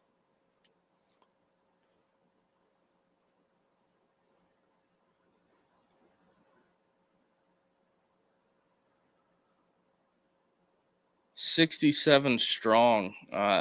I like how later in the game we're picking up more people. Who is that? Army Boston College in Dublin in 1988. Lee Corso, and wow, can't believe Corso's been around that long. 1988, last time Notre Dame won anything. All right, Iowa State starts it out with a run. Corso began his career in 1987, first headgear in 96. Ohio State over Penn State. His overall record is 286 and 144 with headgear picks. That is pretty impressive.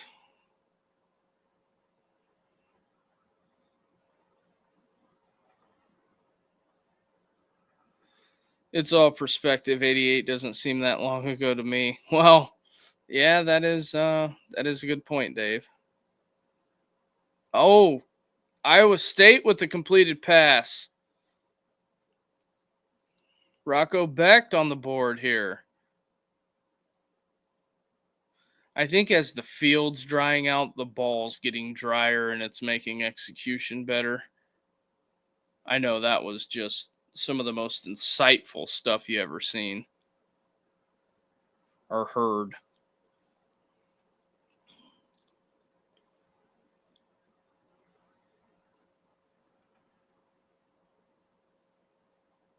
Okay. Another handoff.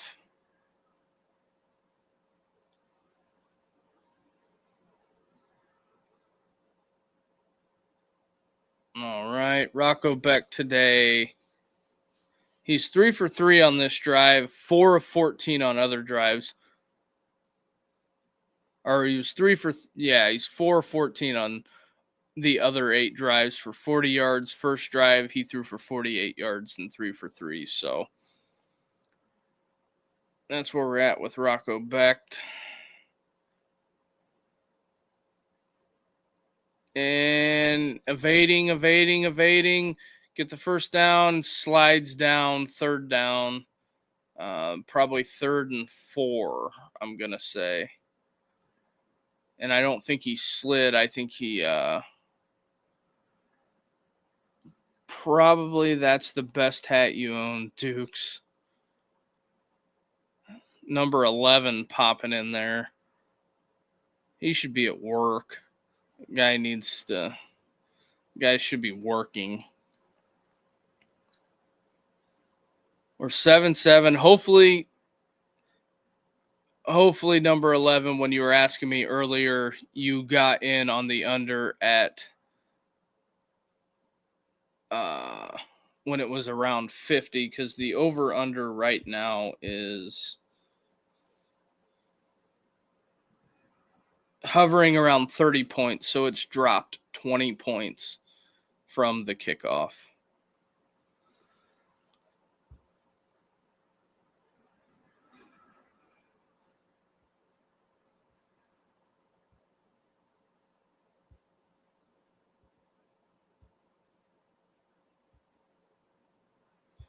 Just checking out some of the futures.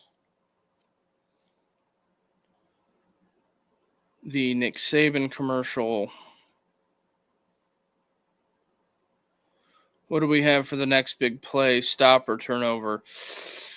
With the way things have been going, it's going to, I would say 90% stop, or it's going to be a big play to where Iowa State. It's going to be a busted coverage. Somebody falls down. It's either going to be a really big play or it's going to be, in my opinion, a stop. Probably a ball through the hands.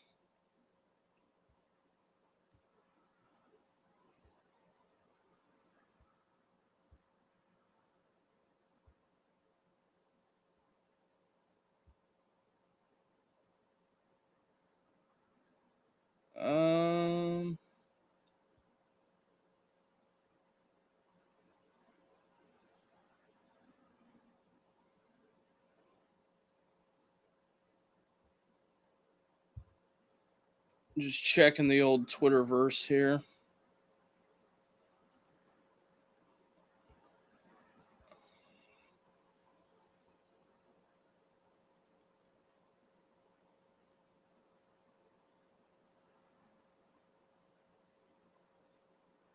What are we doing here?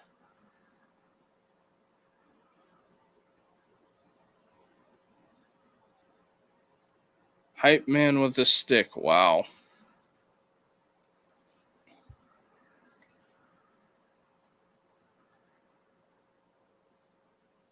I will say nothing anymore ceases to amaze me. Whatever I see.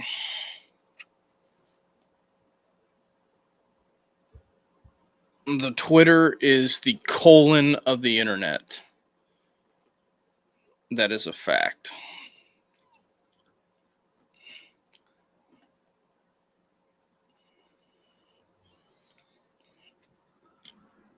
Creatine gummies now.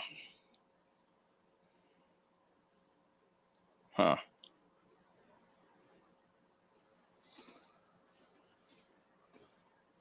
Yeah, I think the evening stream's going to start at 7, but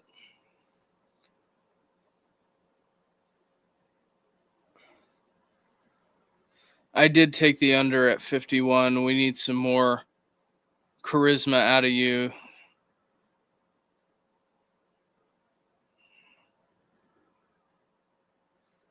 Well, I mean, if you've been watching this game has been a heavy snoozer. All right, Guitari or number 11, it's been a heavy snoozer. It has been turnover after punt after turnover after punt. The punt units are getting their full workout in today, all right?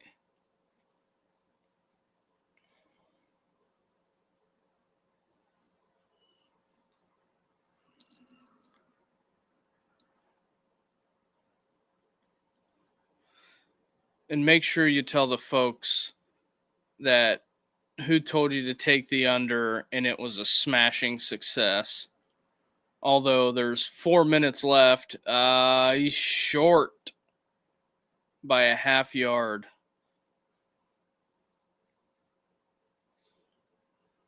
Is Matt Campbell going to go for it?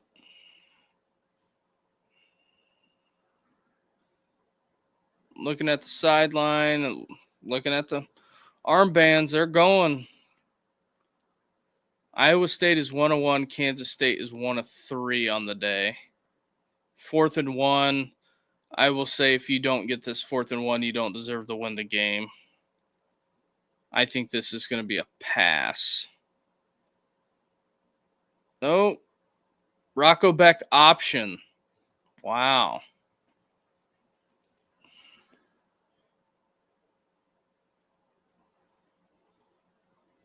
Four minutes in the third quarter. This is the Big 12. Your 50 isn't safe. Well, Dave, the amount of forward passes that we've seen in this game that are under 40 makes me think it's more Big 10 than Big 12.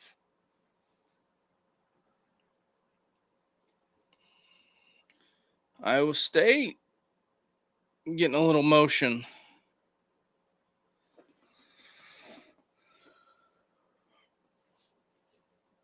Getting a little motion here. 2 minutes and 51 seconds left in the third quarter. I would say Campbell, they're averaging 1 point yard or 1.5 yards, 43 rushing yards on the day.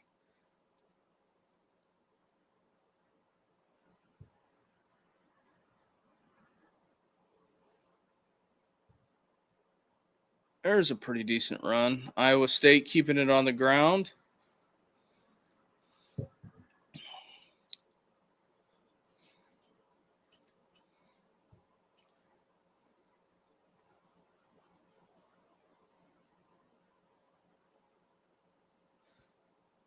I think that if Iowa State scores a touchdown here, that puts massive pressure on Kansas State. Because Campbell's eating this clock.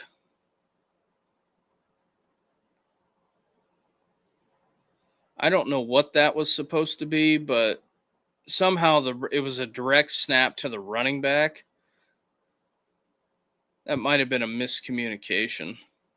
And they're huddling again.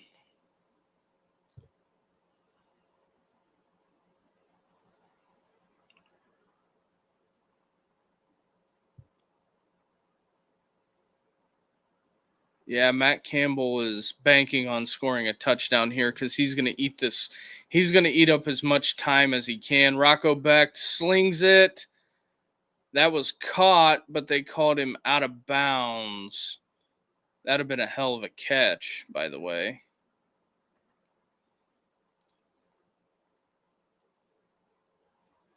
Seems to be drying up. Oh, man, barely. That would have been a hell of a catch. That would have been ESPN top 10.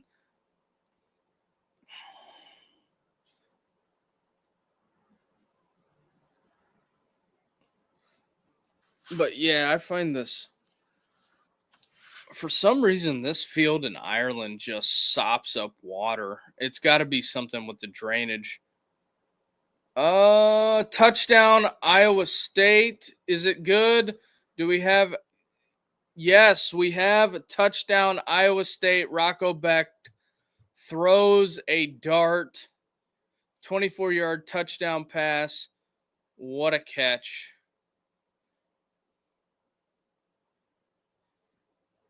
I will say the section of the Iowa State fan base that they just showed, there was about 6 guys in a row holding 2 cups. One was a spitter, the other one was a beer. So Iowa State sticking true to the roots. Got to execute the extra point here. It is Clemson. It is Clover.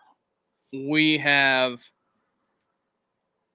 a lead finally. Iowa State or Kansas State came with a twist followed by a backer, just didn't get home.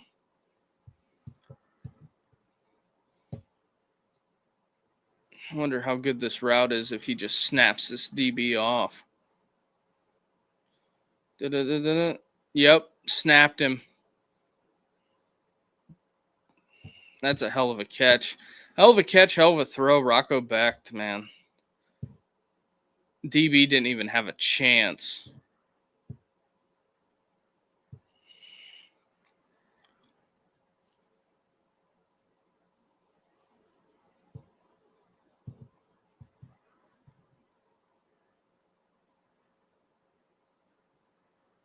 I can't believe the amount of fans that traveled from Iowa State and Kansas State.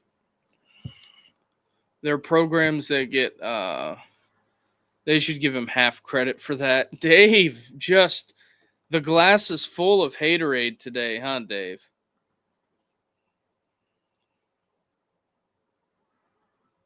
Fair catch. Touchback coming out. Probably media timeout is what we're going to get here. But with it being so close to the end of the quarter, I'm assuming this is at halftime. They're relining the field.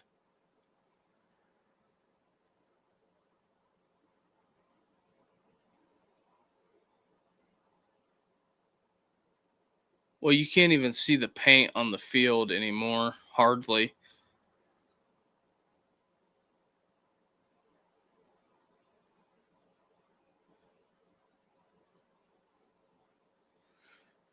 Okay, Dave's here wins the comment of the day. Dave's here says only Americans would go halfway around the world to watch people do American shit in a foreign country. That is a fact. Flag on the play.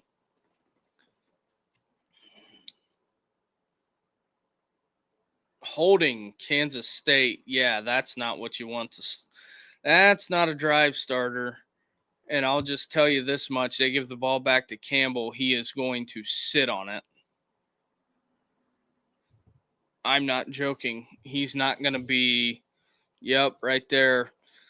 That's why at K-State, you guys should be wearing white gloves. Because them purple gloves, they could see them in England.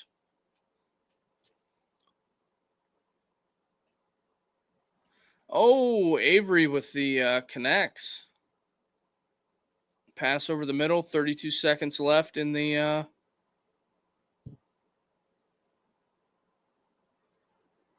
32 seconds left in the quarter. Are they going to run a play? They can run it out. 2nd and 3. They're going to run a play. Avery, play action. Pass holds. Completion down the sideline over the 50 into Iowa State territory.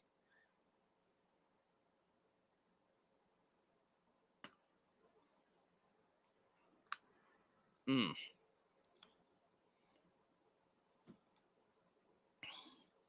was a good step up by Avery Johnson right there. Navigated the pocket well. Bang.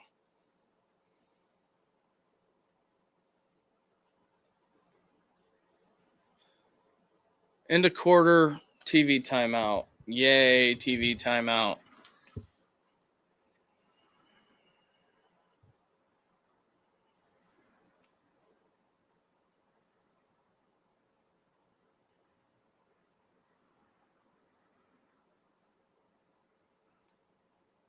Just checking some stuff here.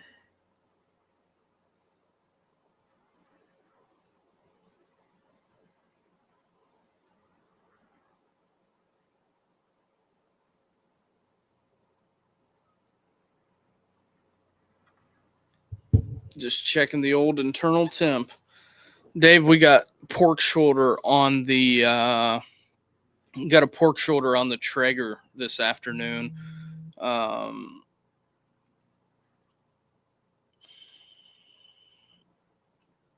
We smoked it until the internal was about to 160. Then I went and wrapped it, butter, half stick of butter on it, brown sugar, and I used there's a barbecue restaurant in town that makes a pretty good barbecue rub that you can buy locally. It's called Shigs and Pit. Don't know if you've ever heard of it, but if you come up to Fort Wayne, it's a pretty good barbecue spot.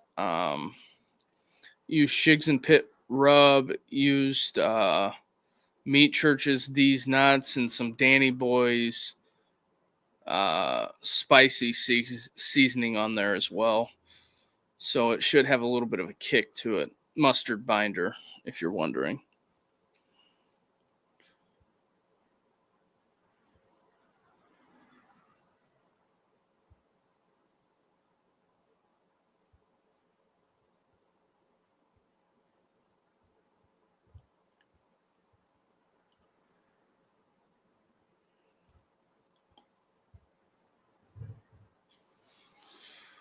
Oh, goldfish commercials.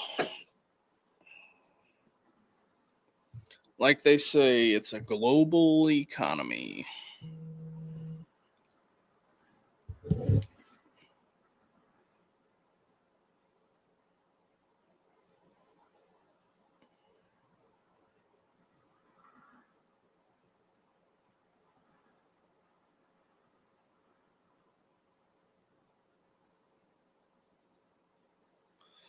All right.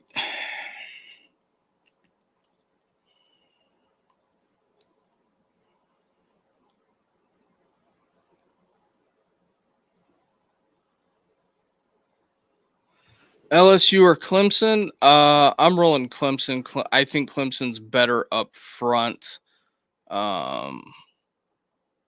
Just my opinion. I think Clemson will be better up front. I think LSU has a lot of question marks on the offensive line, and how much better did they get on defense? I know they added pieces in the portal, but is it going to be plug and play, or are they going to be able to stop Clemson? That's the real question. I'm rolling Clemson. But appreciate you joining the show, man. Appreciate the question, the engagement. I guess we'll do a little self promotion before we get back to it.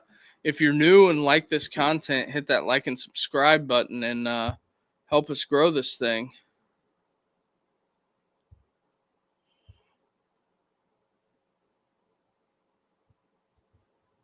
All right. Avery Johnson. Uh-oh. Going deep. Dropped it. Start of the fourth quarter, 2nd and 10. If Iowa State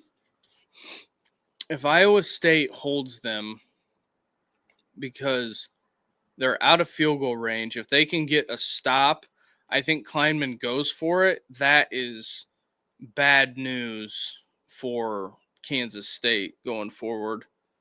Elite QB duel, yeah, but see the problem with Nussmeier is I don't know how good LSU's offensive line is going to be, losing Campbell and the other guy to the draft. Got to get him down. Don't let him get the first down. But yeah, it should be a good quarterback duel. The big thing is that either I'm missing something or Vegas thinks Steve Angeli is awful. But I think Steve Angeli versus Tennessee's defense is going to be it'll be desired. It'll be something to be desired. But I think Syracuse comes out and shocks the world and beats Tennessee. Avery, ooh, that's not good. Touchdown, K-State. Deep shot, wide open. Jace Brown, 37-yard touchdown.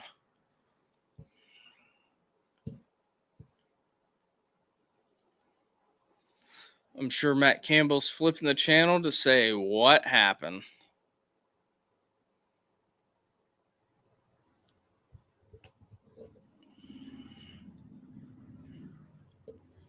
Yep. Is a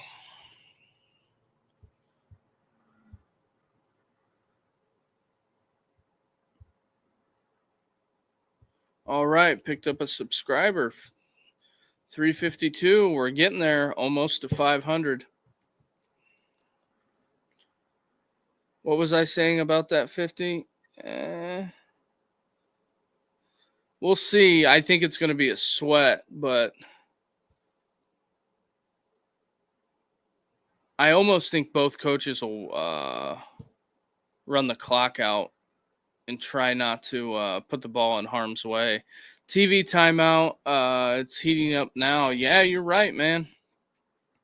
It was, dormant for the pretty much outside the opening drives when they both got in the end zone, but from the second and third quarter, not hardly any points at all except Kansas State's touchdown. If I had to go out on this one, I think it might be not even who has the ball last.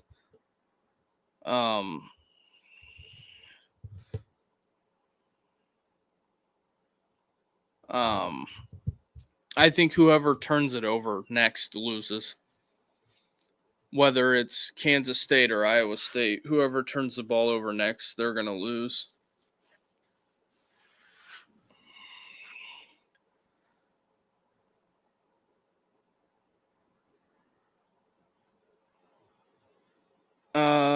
Dave's here comes up with Avery does look good. I'd have to let Howard go too. See, that's the tough thing. Because you're going to get more years out of Avery Johnson. And the thing with the Avery Johnson deal is you're going to get 3 years out of Avery to where you were getting one out of Will. And if you would have went back with Will Howard and you're paying Avery Johnson like $1.5 million and he's got a Lambo,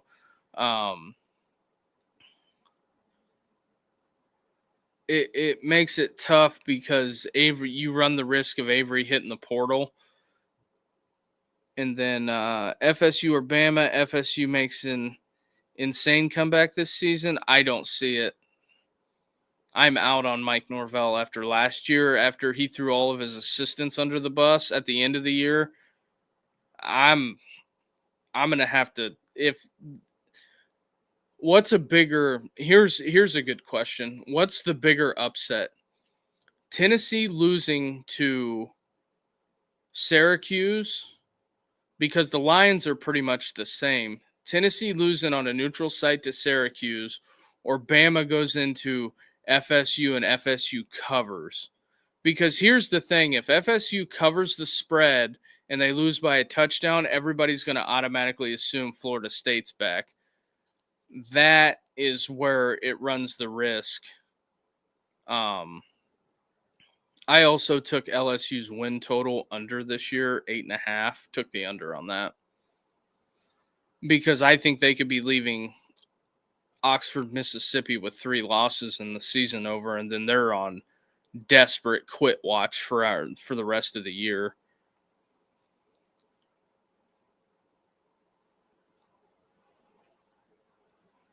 But I think the Red Solo Cup guy, the guy that said he was going to eat dog crap out of the Red Solo Cup, I think that guy needs to be called on the carpet somewhere He needs to stand up to be heard and seen.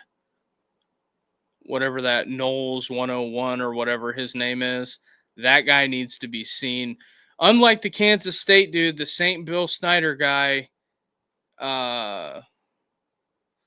St. Bill Snyder on Twitter ended up completing the beefy 5-layer thing, ended up completing it. The bet that he made, although the troll of the century was when BYU retweeted it and said "Live Moss." That is got to go down somewhere in history, in the history books.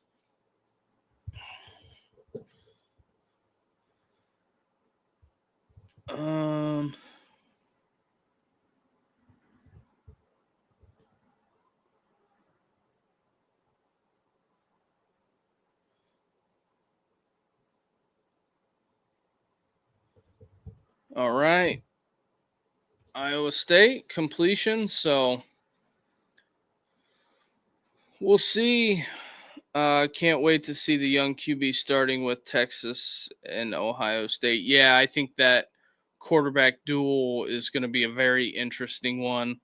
The reason why I'm streaming that game, is that's a big run, is mainly for watching the Ohio State fans and Texas fans just crash out after every drive on the message boards, and also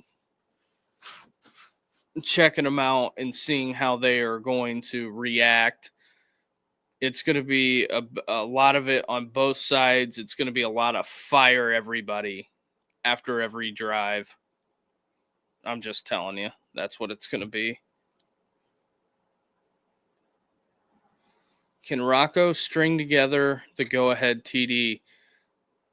Oh, almost picked.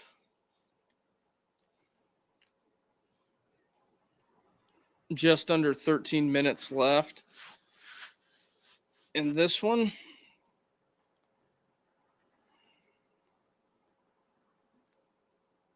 That's going to be a great game. I'm wondering, because it's going to go, I don't think it'll be like a middle of the road scoring fest, excuse me, but I think it'll either be in a complete offensive explosion, or it's going to be not quite like this, but I think it'll either be back and forth. 6 cost him on that one, yeah. Agree with you on that.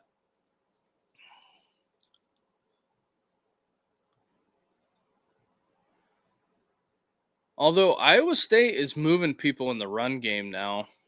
I think they figured something out, made some adjustments, and they are articulating the ball down the field, even though it's on the ground. Like the late great Hank Stram. They are, man, I'd like this. That's 2 back-to-back, like almost 7 to 8 yard runs whenever they had the averaging 1.5 yards a carry. I'm picking up what you're putting down there, Matt Campbell. You're methodically moving it down the field. Because then again, you're going to go put the pressure right back on them. Oh, I don't blame you at all, Dave. I'd keep running that dude. Another first down. Another half minute off the clock. That's what it comes down to.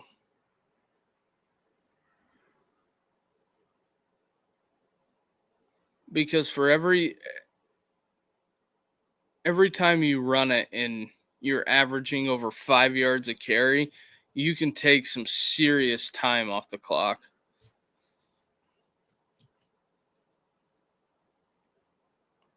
And Matt Campbell's doing that, airing it out.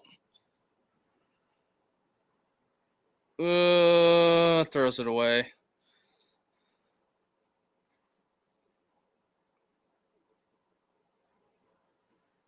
Yeah, that's the big thing with me. I'd have kept it on the ground, keep the clock moving. Not that I'm a big fan of PJ Fleck, but he does get you in a rut whenever he can get first downs. He missed an 8-yard check down. Yeah, probably. But Bracco's been spooked. He's been hit a lot today. Double polars. What is it? 3rd and 4? Okay, here's the question. Do you kick the field goal or go for it?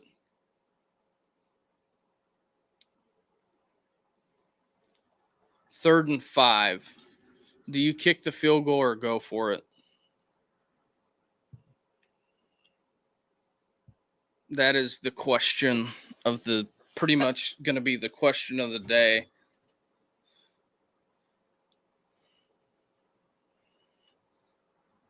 Field goal and play D. Yeah.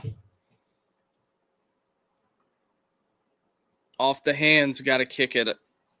I get Matt Campbell doesn't want to kick it, but I think at this point you got to.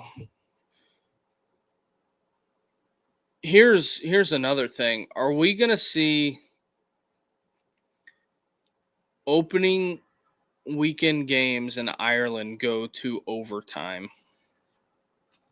Well, I guess I don't know. The Florida State game didn't go to overtime. So that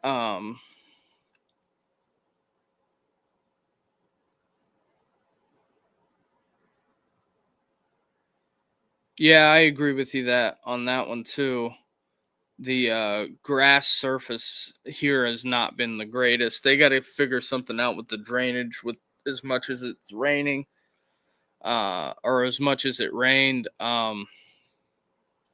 Here's another thing. How big is that field goal that he missed at the end of the first half, the 49-yarder? Because if you kick that field goal, you're up 6 instead of 3.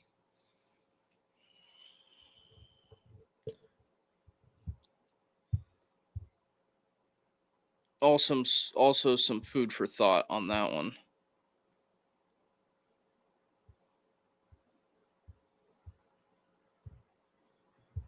Just checking out the old social media here.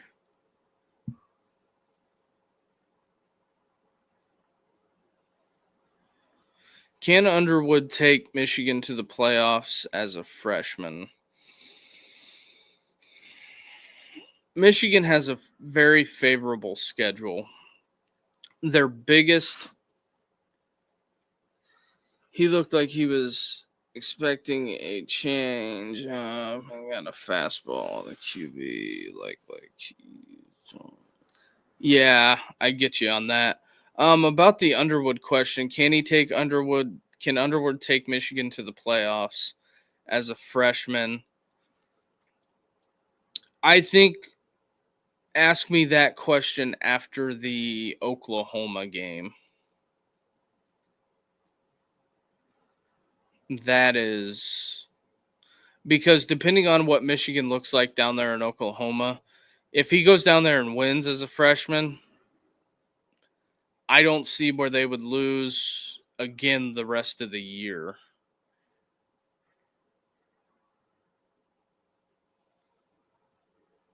Yes, he is backed by a veteran defense. I think if they go down there and play really well at Norman, I don't see anybody beating them in the Big Ten. He can, sure. Will he? I ask you the question, does 9 get them in with a weak schedule? No. Here's my thought process behind 9. Next year, 9 will get you in because I think low key they're going to change the playoffs on the fly and make it 16 teams. But here's the rub on that. The SEC and Greg Sankey are not going to agree to automatic qualifiers. They're just not going to do it. So Tony Battidi's trying to float more teams out there like 24, 28. I think Sankey will say 16 with no automatic qualifiers. outside of conference champions.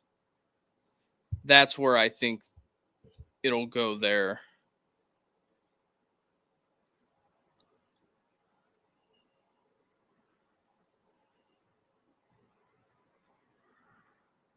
A lot of people are talking about the Texas Ohio State line right now, as I'm seeing on Twitter. They say all the experts have Texas winning in a blowout, but the line in Vegas hasn't moved. Okay, that tells me two things. One, they're trying to get equal money on both sides so they make money.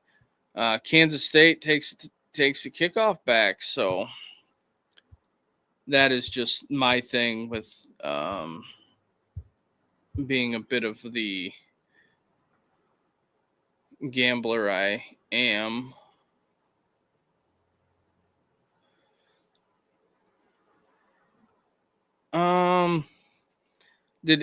Okay, Dave's here. 9-team schedule is called compromise. Big Ten should go with. Does Indiana have a repeat season? If Mendoza is as billed, yes, because Indiana's schedule is weak. I think here's the thing with the 9-team schedule. I think the 9-team schedule hit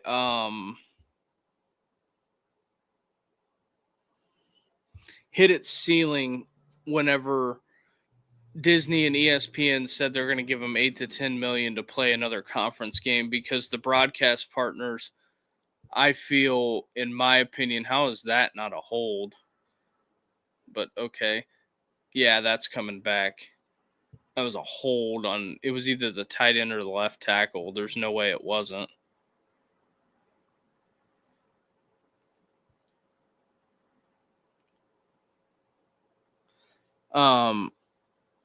But I think the broadcast partners got together and said, we're tired of seeing Ole Miss hang 100 on Furman. He hooked him and drove him to the ground. It looked worse in real time, but yeah, the Avery Johnson run play. Kansas State has 6 for 48. Iowa State has 1 for 5 yards. Is that going to change? Play clock rolling down. Got to keep Avery in the pocket. That's the problem. You got to keep him in the pocket, because if he gets out of the pocket, he's going to take off on you.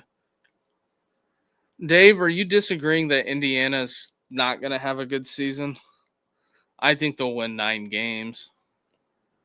I think their floor is 8 games. Just go look at their schedule. Injury on the field, so TV timeout, 3rd and 3. But if you look at Indiana's schedule, look at their non-conference opponents. They're going to be a lot like, it's whatever. I mean, at least Indiana will have night games, because Ohio State and Michigan will always be at noon. Indiana, man.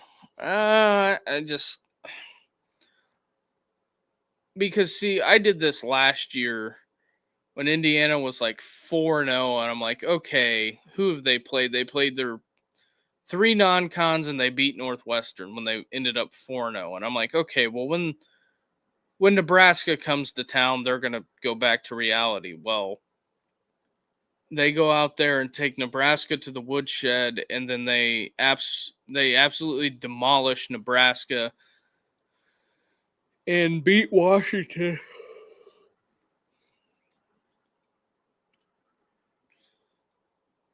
So that's just where that's at. I mean, they came back to reality whenever they played Ohio State, but if you go back and look at Indiana's losses, their only losses were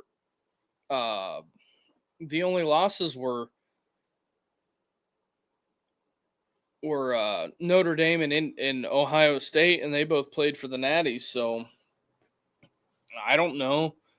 But see, me and Carter went back and forth with this last year. Oh yeah, they did beat Michigan too. Me and Carter went back and forth with this last year, and Some people refuse to answer the question, was Indiana a good team?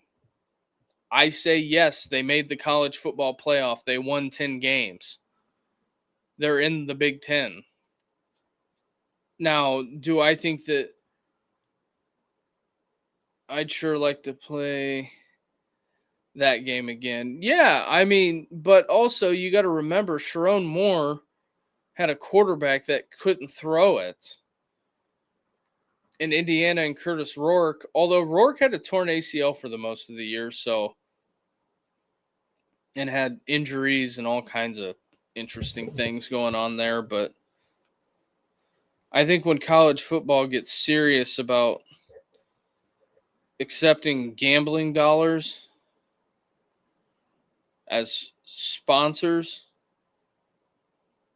I think the injury report stuff is going to be real because see the thing that kills me with college football is they lock up practice, they lock everything up. The defense figured it out at halftime of the Indiana game. Yeah, that is right.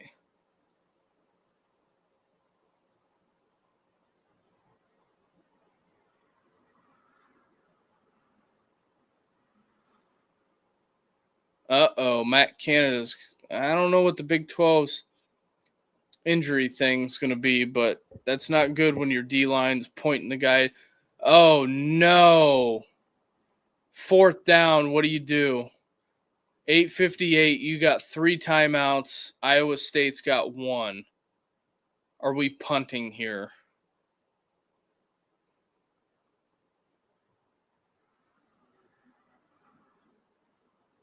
Oh, buddy, if he don't get this, they're going to be crashing out on K-State. If they do not get this empty backfield, Avery Johnson. Did he get it? I don't know.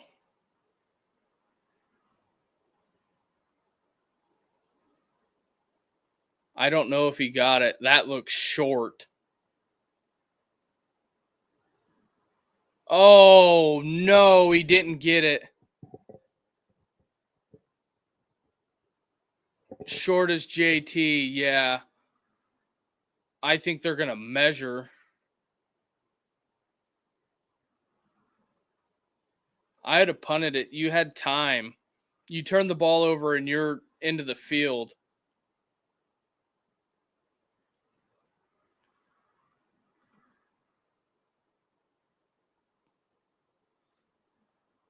I think it's the way he also fell, too. That is close. I'm sure they're going to review it. But the initial hit, you can't really see where the sticks are at because Campbell's standing over the sticks.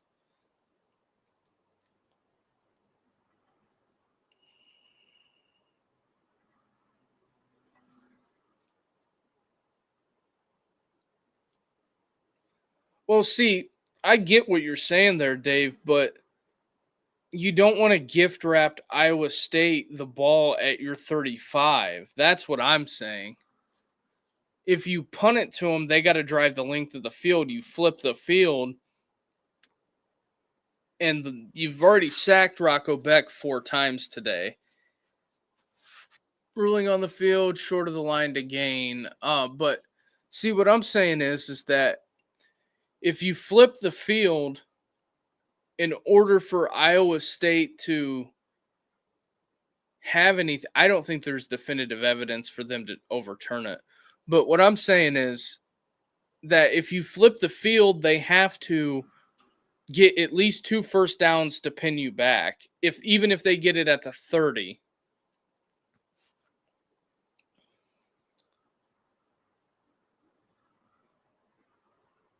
That's all I'm saying. Because if you make them go 3 and out, you punt it, and let's say they get it at the 35, they don't get a first down, they punt it back to you and you get it at the 35 or maybe even the 40, you gain 10 yards.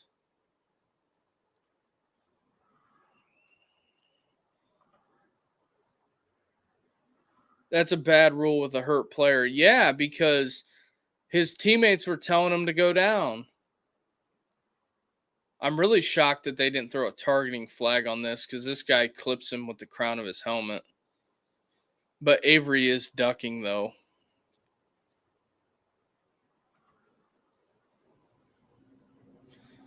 Call is upheld.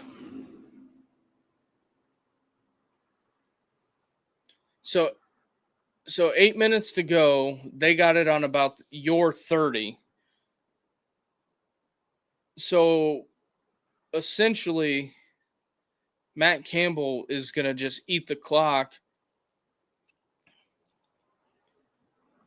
I think that was the Iowa State 2 for 2 on fourth down. Kansas State 1 of 4. And after they ran the ball, so okay, they're motioning a guy in the backfield. All right. I was going to say after they just ran it all the way down the field, they're going to start an empty. 8:13 left.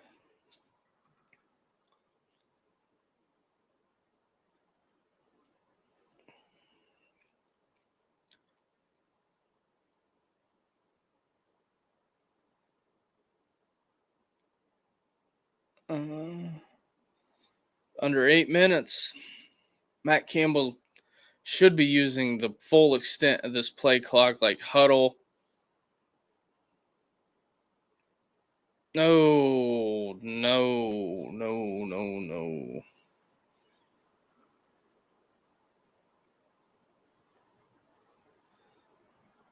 That's a fair point, Dave. If they don't hold them to a field goal, they do deserve to lose.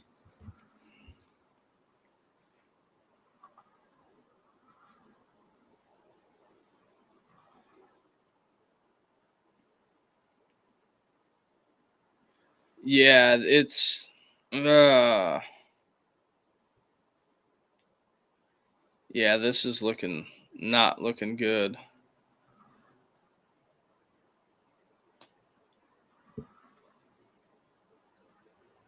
Under 7 ticks. And they got it in looks like the 6. Beck spreading them out. I bet this is a QB run. Oh, Rocco Beck touchdown.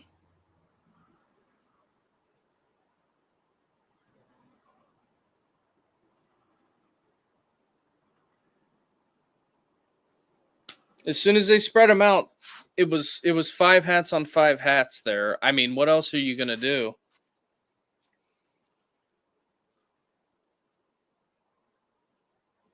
It's a hell of a way to start the season if you're Iowa State. 4 plays, 30 yards, 1 minute and 41 seconds comes off the clock. 6:38, you're about to be down by 10, 2 scores. I mean, at that point, don't go for it at your own 30. I mean, I'm not the biggest football czar in the world, but 6:38, all 3 timeouts, and you got 4 clock stoppages left. But as stated before, you're going to have to air this thing out. And their best run play all day has been Avery Johnson.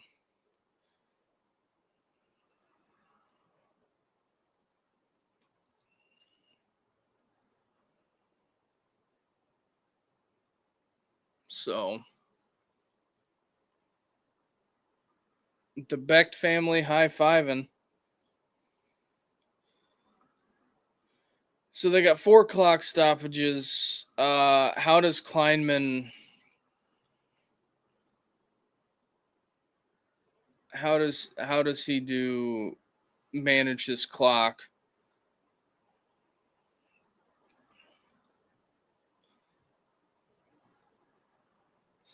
I hate spreading it out for a QB run on 4th and 1. Yeah, I agree with you there. because if you don't have the numbers in the box, I mean, it's a lose. And the way Kleiman's been with his timeouts, he doesn't want to lose them or use them. So the only real thing that outside of the bad offensive execution with all the drops, the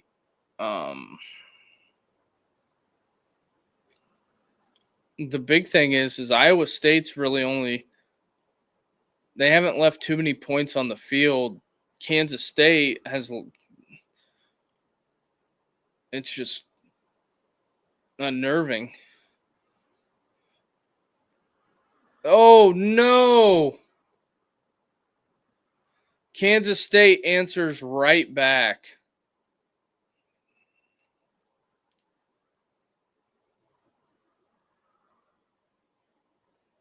Busted coverage answers right back. That's literally what they needed, a 65-yard touchdown.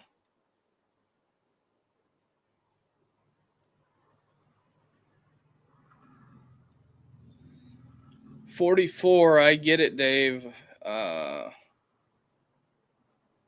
No touchdowns.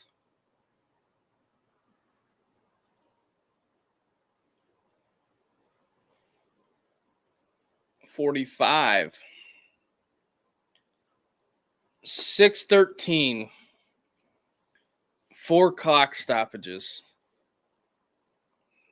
I don't know how you let the 6'2" wide receiver run right by you. Safety didn't get over the top. Just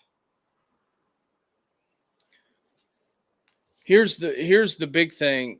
I would go out on a limb and say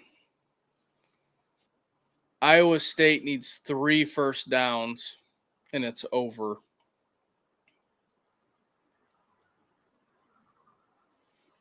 That's how they win the game.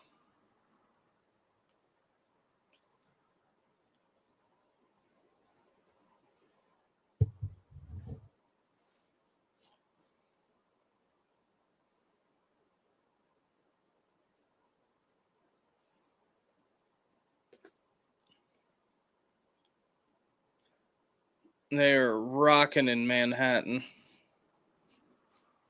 Kicking it deep. Don't disagree with that. Iowa State with the return. And hang on to the football. It was a big return there.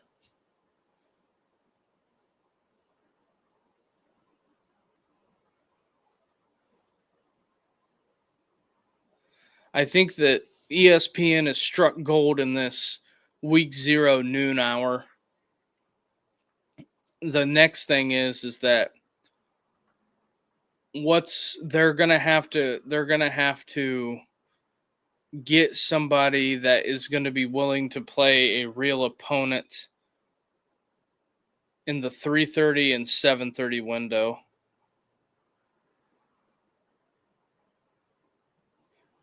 One time at band camp, yeah, this is what's really Campbell just needs 3 first downs and it's over. And he runs out of bounds.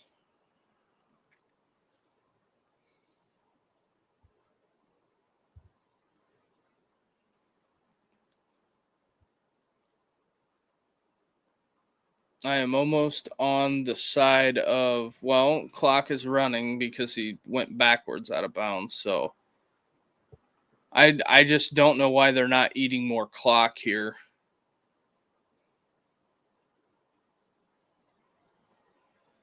Because you got to make him use his timeouts. There you go. First down. They're at midfield.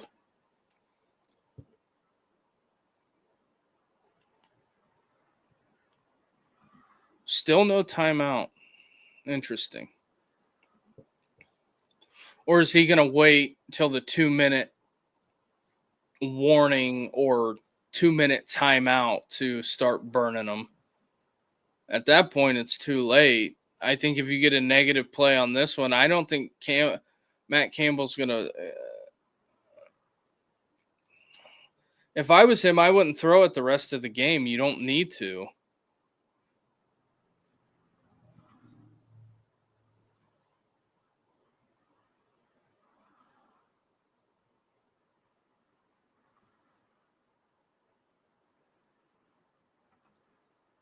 So it's under 5 minutes.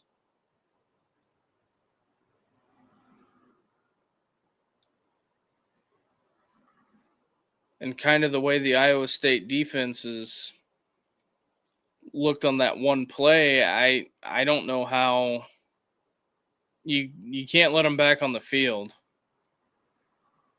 They've bowed up when they needed to, but I think you've leaned on them too much. Now that Andy's inbounds, they're going to spot him a half yard short. Really, Kansas State needed that to be a first down.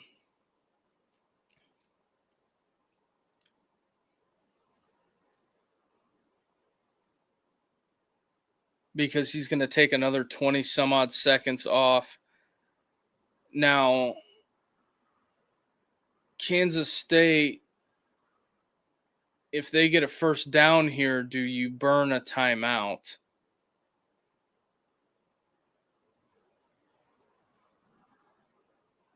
Pop pass. Oh, that's just agonizing.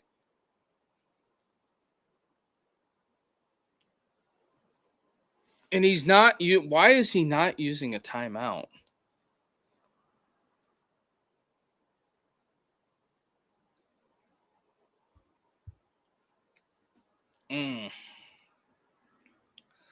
I mean, that was a hell of a. They have a edge rusher covering a tight end.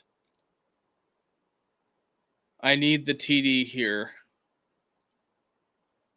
Well, I have Iowa State money line as well as the under. Really, Dave, they could kick a field goal and I'll be real happy. Has he not elected to use a timeout yet?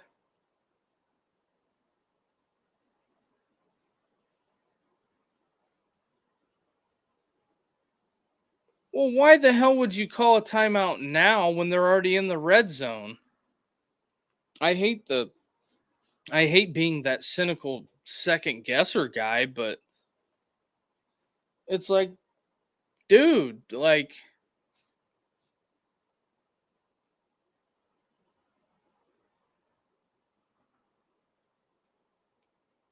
it's to me, I feel like it's bizarre. I get it. You're thinking you're going to go for a stop here, and they kick a field goal, but you got to use almost all your timeouts. The most they can run off the clock here is 37 or 39 seconds, and then the 2-minute warning. But here's the thing: if you don't stop them, and you'll have to burn 2 timeouts here. And let's say you're out of time. If they get a first down, you're out of time. It's over.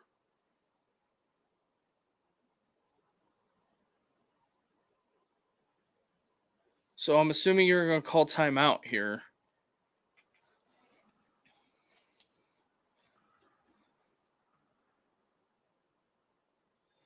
But here's the problem. They're already in field goal range. Maybe. But the paint's so faded, I can't even tell where they're at. I know they're close to the red zone. So they're at the 25. At the 25, that will be a 43-yard field goal. He missed from 49.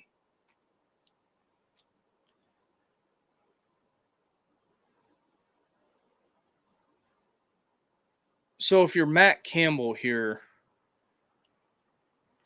Big 12 champs the last 5 seasons, Arizona State, Texas, Kansas State in 22, Baylor in 21, Oklahoma in 20. Well, 2 out of your 5 last conference champions are sitting in the SEC right now. Field goal only puts them up 6. It's a 1-score game. But it's 3rd and 10, though.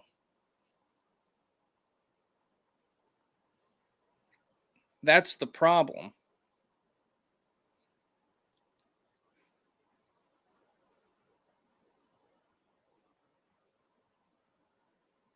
Uh-oh. Uh-oh. And Beck is short.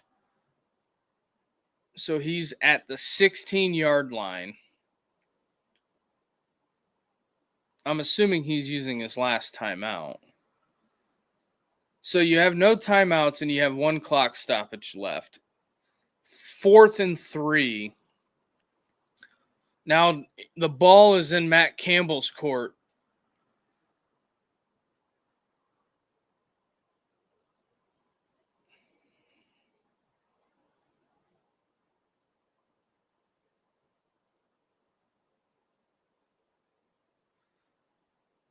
All right, ESPN Analytics says 4th and 6 or less, go for it. I would say, by the way, that Iowa State's been running the ball, I'd go for it here.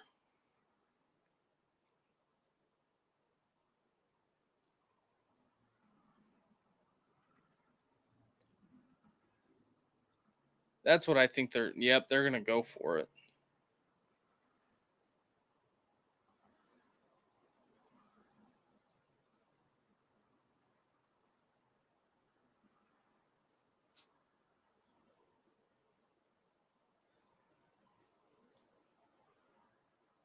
Is it going to be a Rocco Becht run? Matt Campbell is... He's going to call timeout. Is there a difference between 3rd and 3 and 3rd and 6? To me, yeah, I think there's a 3-yard difference. I bet if you ask... Okay, he's asking, what'd you see, what'd you see, what'd you see?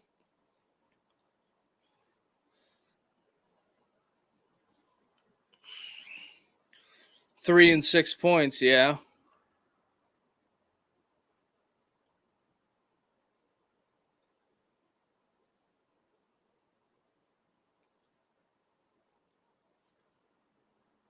So we're about to see. Appreciate everybody joining us for the end of this game.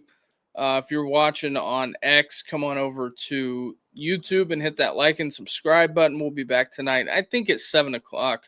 Dave, you going to be around for the late game?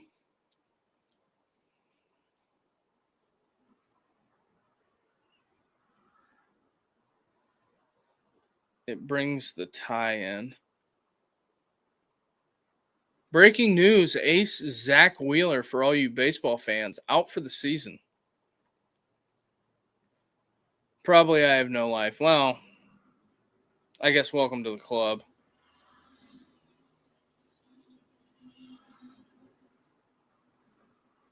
Running back pass, first down. Is he down short? Oh, it's a touchdown. Oh, man.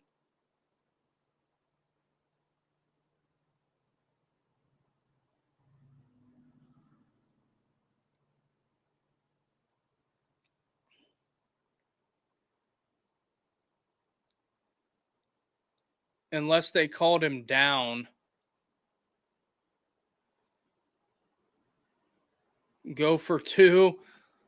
Dave, you're killing me, man. Is he? Yeah, I don't know. I think he might be down at the half-yard line.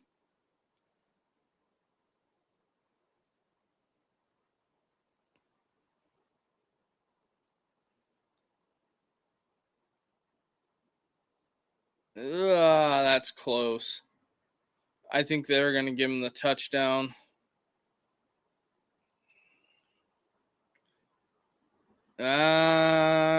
He's short.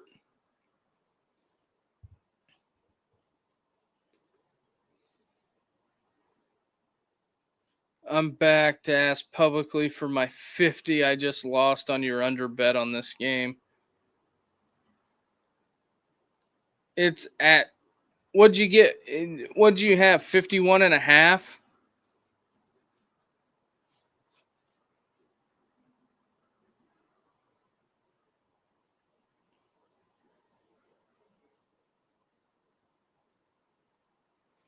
So no touchdown. No touchdown.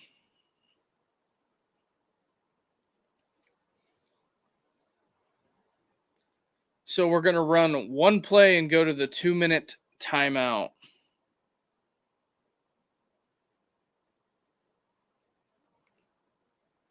So they're going to run. I would if I'm Kansas State, I'm sending I'm sending everything I got in the A gap.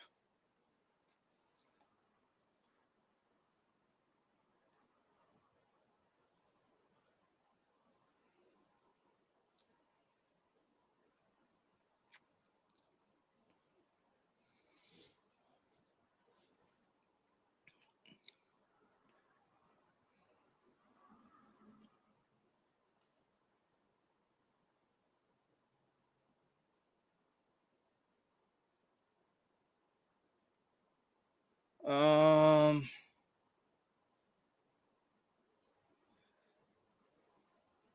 okay, first and goal, 2 minutes.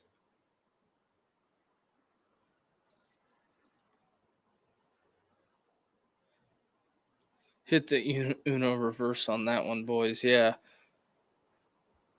Do it for Campbell. Um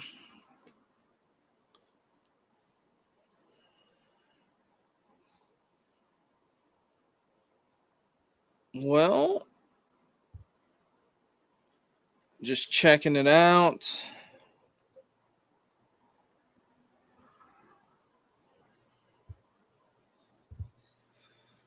Like I said, they can't take plays from under center. I just very bizarre. This game, I guess now if I'm a opposing coach, I am absolutely saying no to going to Ireland.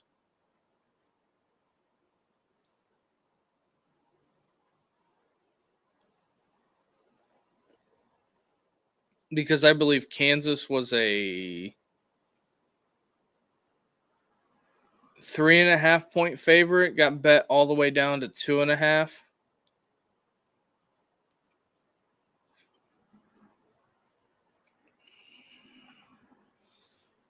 These TV timeouts are just absolutely brutal.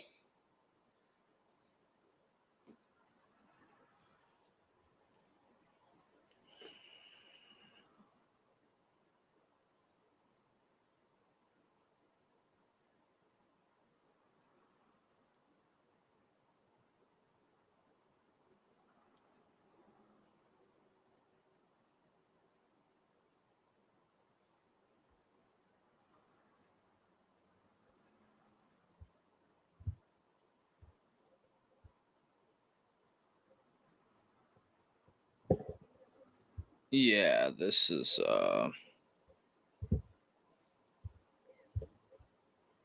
interesting to say the least. These TV timeouts are just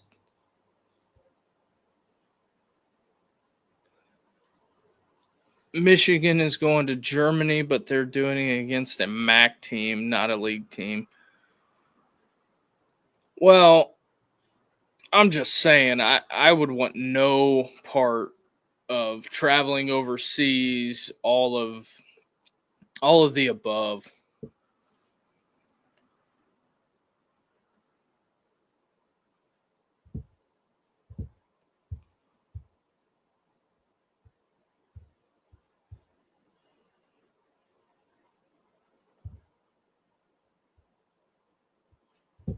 Well, realistically,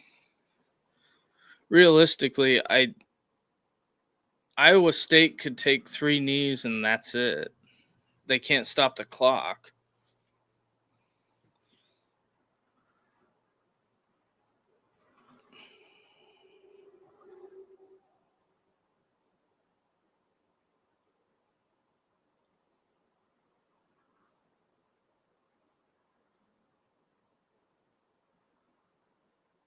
These games pay big cash. They have to because Michigan's.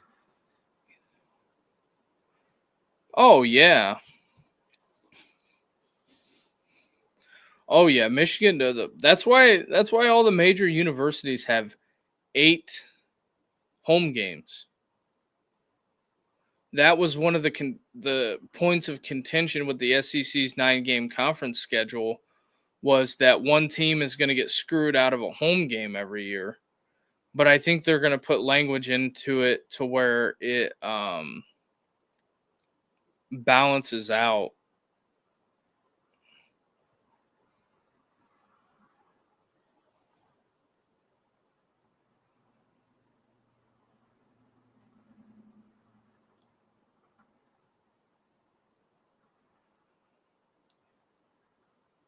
So the final ticks here.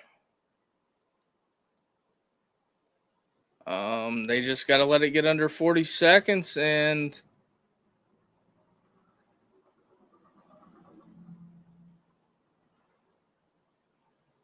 Mario Cristobal should be taking notes.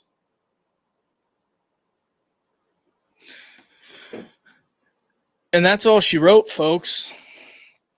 Kansas State victorious. I win both bets.